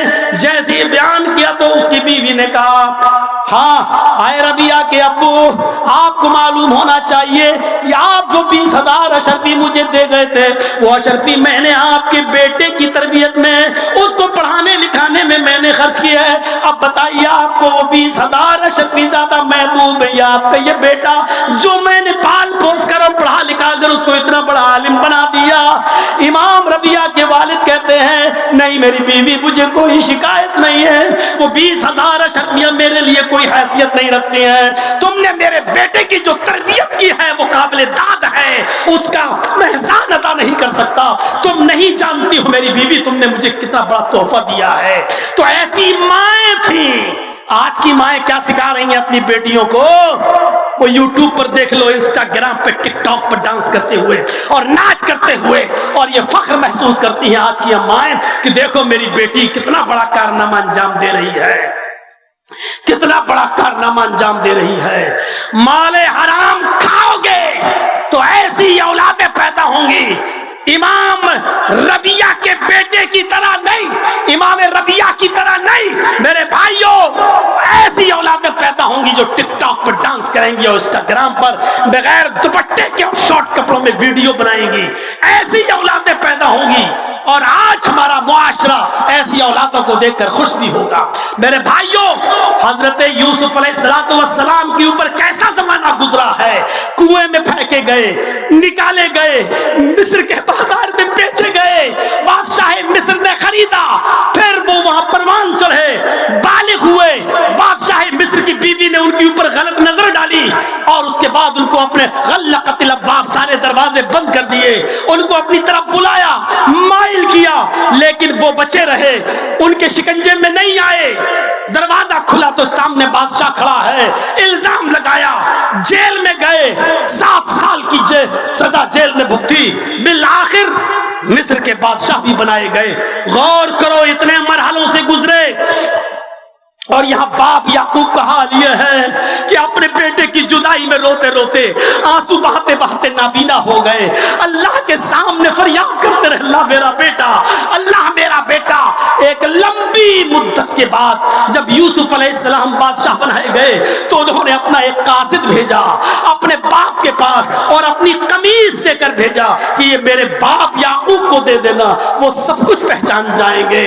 جب یوسف کا بھیجا ہوا قاصد جب یعقوب کے پاس آتا ہے, یعقوب علیہ السلام کو قمیص دیتا ہے. یعقوب علیہ السلام نے اس قمیص کو دیکھ کر کہا یہ تو میرے بیٹے کی قمیص ہے. سب کچھ یاد آ گیا, یہ نہیں پوچھا آئے قاصد میرا بیٹا کس حال میں ہے, میرا بیٹا کہاں ہے. حضرت یعقوب نے جو بات کہی, تفسیر ابن کثیر اور تفسیر معالم التنزیل میں یہ واقعہ دیکھا جا سکتا ہے. حضرت یوسف علیہ السلام کے قمیص کو دیکھ کر سارا واقعہ یاد آ گیا, اور اتنی لمبی مدت کے بعد, جدائی کے بعد ایک امید کی کرن ہوئی کہ میرا بیٹا زندہ ہے. تو جو کرتا لے کر آیا تھا قمیص, اس سے کہنے لگے کیف ترکتہ, تم نے یوسف کو کیسے چھوڑا ہے, تم نے یوسف کو کیسا چھوڑا ہے. قاصد نے جواب دیا ترکتہ ملک مصر, میں نے ان کو مصر کے بادشاہ کی حالت میں چھوڑا ہے, وہ مصر کے بادشاہ بنا دیے گئے ہیں. یعقوب علیہ السلام کو خوشی نہیں ہوئی. یعقوب علیہ السلام نے قاصد سے کہا ارے میں یہ نہیں پوچھ رہا ہوں کہ وہ کتنا امیر ہو گیا ہے, کتنا دولت مند ہو گیا ہے. لا اسألکم من ھذا, میرا مطلب یہ نہیں ہے کہ وہ مصر کا بادشاہ بن گیا یا کتنا امیر ہو گیا اور کتنا دولت مند ہو گیا, نہیں. ولکن اسألکم عن ای دین ترکتہ, میں تم سے یہ پوچھنا چاہتا ہوں کہ تم نے اس کو کس دین پر چھوڑا ہے, اس کا دین کیا ہے, اس کا مذہب کیا ہے. وہ ایک اللہ کی عبادت کرتا ہے یا نہیں کرتا ہے, نماز کا پابند ہے یا نہیں ہے. اتنے دنوں کے بعد مصر کی بادشاہت کا اعلان سننے کے بعد بھی یوسف علیہ السلام کی خوشی حضرت یعقوب کو نہیں ہوئی کہ وہ بادشاہ بن گیا, بلکہ سوال یہ تھا کہ میں یہ پوچھنا چاہتا ہوں کہ آنا یہ دین انت رکھتا ہوں, تم نے اس کو کس دین پر چھوڑا ہے. اور جب جواب اچھا ملا کہ الحمدللہ وہ 5 وقت کی نماز, وہ نماز بھی پڑھتے ہیں, وہ روزہ بھی رکھتے ہیں, وہ خواب کی تعبیر بھی بتاتے ہیں, اور وہ اللہ کے دین کو قائم بھی کرتے ہیں, جب یہ ساری چیزیں بتائی گئی تب ان کو خوشی ہوئی. یہ ایک باپ کی ذمہ داری ہے کہ ایک باپ یہ دیکھے کہ تمہارا بیٹا انجینئر ہے, سول انجینئر ہے, MBBS ہے, ڈاکٹر ہے, سب کچھ ہے, تمہارا بیٹا نمازی ہے یا نہیں, تمہارا بیٹا دیندار ہے یا نہیں. حضرت ابراہیم علیہ السلام نے جب اپنی اولاد کو, اسماعیل کو اور ہاجرہ کو جب بے آب و گیا وادی میں چھوڑا اور جب چلے گئے دور تو یہی کہا ربی انی اسکنت من ذریتی بواد غیر ذی زرع ربنا لیقیموا الصلاۃ. اے اللہ میں نے اپنی بیوی بچوں کو, اپنی آل اولاد کو, اے اللہ میں نے ایک غیر ذی زرع, ایک بیابان وادی کے پاس چھوڑا ہے. ربنا لیقیموا الصلاۃ, اے اللہ میں نے وہاں اس لیے چھوڑا تاکہ وہ نماز قائم کرے, تاکہ وہ نماز کے پابند ہو جائے. ایک باپ کی ذمہ داری یہ ہے. آپ نے اپنے بیٹے کو انجینئر بنایا, آپ نے اپنے بیٹے کو ڈاکٹر بنا لیا, آپ نے اپنے بیٹے کو MBA کرا لیا, CA کرا لیا, سب کچھ کرا لیا, مبارک ہو آپ کو کہ بہت بڑا آدمی بنا دیا. لیکن آپ نے اپنے بیٹے کو اگر نمازی نہ بنایا, آپ نے اچھی تربیت نہیں دی تو آپ ناکام ہے. ایسی اولاد جو آپ کی قبر پہ کھڑے ہو کر یہ نہ کہہ سکے کہ اللہم اغفر لہ وارحمہ وعافہ واعف عنہ واکرم نزلہ ووسع مدخلہ واغسلہ بالماء والثلج والبرد. ایسی اولاد جو آپ کی قبر پہ کھڑے ہو کر یہ نہ کہہ سکے کہ ربنا اغفر لی ولوالدی وللمؤمنین یوم یقوم الحساب, تو آپ بیکار ہیں, ناکارہ ہے, ناکام ہے. آپ کا یہ MBBS بیٹا بالکل ناکام ہے, اور آپ کامیاب نہ سمجھیں اپنے آپ کو, کیونکہ اب آپ اس دنیا سے جانے والے ہیں. میں نے اپنے باپ کی موت کو جتنے قربت سے دیکھا ہے, شاید کسی بیٹے کو اتنے قریب سے دیکھنے کا موقع ملا ہو کہ آخری وقت ہے, مجھے پکڑے ہوئے ہیں میرے باپ, اور مجھ سے میں نے کہا کہ میں تھوڑا سا بھی جاتا ہوں, گھر تک ہو کے آتا ہوں, ہاتھ نہیں چھوڑ رہے ہیں. میں نے کہا آواز بند, کوئی چیز ان کی زبان سے نہیں نکل رہی. میں نے کہا ابو آج جمعہ ہے, ذرا نہانے جا رہا ہوں, جمعہ پڑھانا ہے. ہاتھ چھوڑ دیا ہے. میں نے وہ قریب سے دیکھا ہے روح کو نکلتے ہوئے. میرے پیارے ساتھیوں, میرے بھائیوں, وہ باپ کتنا خوش نصیب ہے کہ جو ایسی اولاد کو چھوڑ کے جائے جو اس کے لیے دعا کرے, کیونکہ اللہ کے نبی نے یہی تو فرمایا تھا کہ انتقال کے بعد عمل کا سلسلہ منقطع, اذا مات الانسان فانقطع عنہ عملہ, سارے عمل کا سلسلہ منقطع الا بثلاث, صرف 3 چیزیں, الا بصدقۃ جاریہ, صدقہ جاریہ, اور ان 3 چیزوں میں ایک نیک اولاد جو اپنے باپ کے لیے دعا کرے. یہاں کھڑے ہیں جتنے لوگ بیٹھے ہیں, کیا ان کو یہ دعائیں یاد ہیں؟ کیا وہ اپنے باپ کے لیے یہ دعا کر سکتے ہیں؟ اللہم اغفر لوالدی وارحمہ وعافہ واعف عنہ واکرم نزلہ. کیا وہ یہ دعا کر سکتے ہیں کہ اللہم ان ھذا ابی فی ذمتک وحبل من جوارک؟ کیا یہ دعائیں ان کو یاد ہیں؟ فقہی من فتنۃ القبر وعذاب النار, اللہ ان کو قبر کے فتنے سے بچا, ان کو عذاب قبر سے محفوظ فرما. میرے بھائیوں, یہ دعا تو آپ اپنی زبان میں کہتے ہو کہ اللہ میرے باپ کو بخش دے, اللہ میرے باپ کی مغفرت فرما. ارے وہ دعائیں یاد کرو جو جناب محمد رسول اللہ خود سکھا کر گئے ہیں اور خود دعائیں مانگا کرتے تھے. ان دعاؤں کو یاد کرو. ایک باپ بہت کامیاب ہے کہ اس نے اپنے بیٹے کو انجینئر بنا لیا, بہت کامیاب ہے کہ اس نے اپنے بیٹے کو سب کچھ بنا لیا, لیکن کتنا ناکام ہے کہ وہ اپنے بیٹے کو یہ دعائیں یاد نہیں کرا سکا اور دین کی تعلیم و تربیت نہیں دے سکا. میرے بھائیوں, باپ کتنا ناکام انسان ہے جو اس دنیا سے اس حال میں جاتا ہے. حقوق ادا کر. وَبِذِي الْقُرْبَى, فوراً کہا والدین کے بعد وَبِذِي الْقُرْبَى, قرابت داروں کا خیال رکھو, ان کے ساتھ بھی حسن سلوک کرو. امام بخاری نے الادب المفرد میں ایک اور واقعہ نقل کیا ہے. ابو ہریرہ جب طائف گئے تو تو لوگوں نے ان سے کہا کہ بہت دنوں کے بعد آپ آئے ہیں، کوئی حدیث سنائیے جو اللہ کے رسول سے سنی ہو۔ ابو ہریرہ نے فرمایا آج میں تھکا ہوا ہوں، کل بتاؤں گا انشاءاللہ۔ دوسرے دن محفل جمع، جیسے آپ کے ہاں کوئی بڑا عالم آ جائے تو آپ پہلے سے جمعے میں بھر دیتے ہیں مسجد، ایسے ہی ابو ہریرہ آئے ہیں، پورا طائف کے لوگوں نے مسجد بھر دی۔ ابو ہریرہ فرماتے ہیں کہ آپ لوگ اللہ کے رسول کی کوئی حدیث سننا چاہتے ہو؟ فرمایا ہاں۔ فرمایا میری ایک شرط ہے، یہ شرط اگر مولانا جرجیس لگاتے تو کتنے لوگ بچیں گے یہاں پر؟ شرط ہے۔ پوچھا لوگوں نے کیا شرط ہے؟ فرمایا کہ میں درس دوں گا، میں نبی کی حدیث سناؤں گا، لیکن میری شرط یہ ہے کہ اگر اس محفل میں، اس مسجد کے اندر اگر ایک بھی آدمی ایسا بیٹھا ہوا ہو جو اپنی خالہ، جو اپنے کسی رشتہ دار سے ناراض ہو، جو اپنے کسی رشتہ دار سے ناراض ہو، وہ اس مسجد سے چلا جائے۔ بس پوری مسجد میں ایک آدمی اٹھا، نوجوان مسجد کے باہر نکل کے کہتا ابو ہریرہ ابھی درس مت دینا، میری خالہ مجھ سے ناراض ہے، میں جا رہا ہوں، ابھی معافی مانگ کر آتا ہوں، جب تک میں نہ جاؤں درس نہیں دینا، یہ درس مجھ سے چھوٹ جائے گا۔ کہ جاؤ میں انتظار کر رہا ہوں۔ وہ شخص گیا اپنی خالہ کے پاس، معافی مانگ کر آیا، خالہ نے بھی معاف کر دیا، لیکن خالہ نے کہا بھانجے ابو ہریرہ سے میری طرف سے اتنا پوچھ لینا، ایک آدمی کی ناراضگی کی وجہ سے پوری مسجد والوں کو درس کیوں نہیں دیا، ان کو خطاب کیوں نہیں کیا؟ وہ شخص آیا، ابو ہریرہ میں اپنی خالہ سے ناراض تھا، میری خالہ ناراض تھی، معافی تلافی ہو گئی، معاف کر دیا، اب کوئی نہیں ہے، درس دیجئے۔ ابو ہریرہ کہتے بیٹھو اب میں درس دیتا ہوں، لوگوں میں نے اللہ کے نبی سے سنا ہے۔ نوجوان بولا ابو ہریرہ میری خالہ نے ایک مسئلہ پوچھا ہے، ایک شخص کی وجہ سے، ایک آدمی کی ناراضگی کی وجہ سے پوری محفل والوں کو آپ نے درس کیوں نہیں دیا، کیوں آپ نے خطاب نہیں کیا؟ تو ابو ہریرہ فرماتے ہیں یہی میرا درس ہوگا آج۔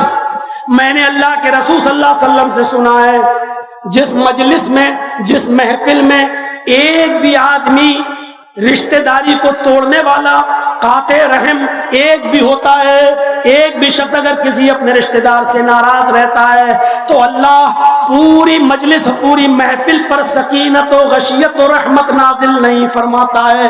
اللہ اپنی غشیت، رحمت اور سکینت پوری مجلس سے اٹھا لیتا ہے۔ میں نے سوچا کہ اگر کوئی ایسا آدمی یہاں رہا تو اللہ کی رحمت نازل ہی نہیں ہوگی، تو درس دینے کا فائدہ کیا ہے؟ اس لیے میں نے کہا کہ کوئی بھی شخص ناراض ہو تو چلا جائے۔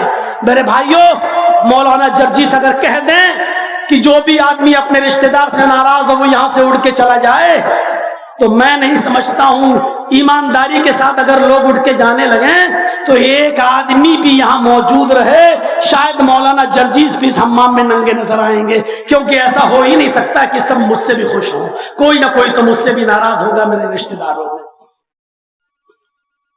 غور کریے آپ، باتیں بہت لمبی ہو جائیں گی، ابھی تو یتامہ ہے، پھر مساکین ہے، پھر والجار ذی القربہ ہے، پھر والجار الجنب ہے، والصاحب بالجنب ہے، پھر وابن السبیل ہے، پھر وما ملکت ایمانکم ہے۔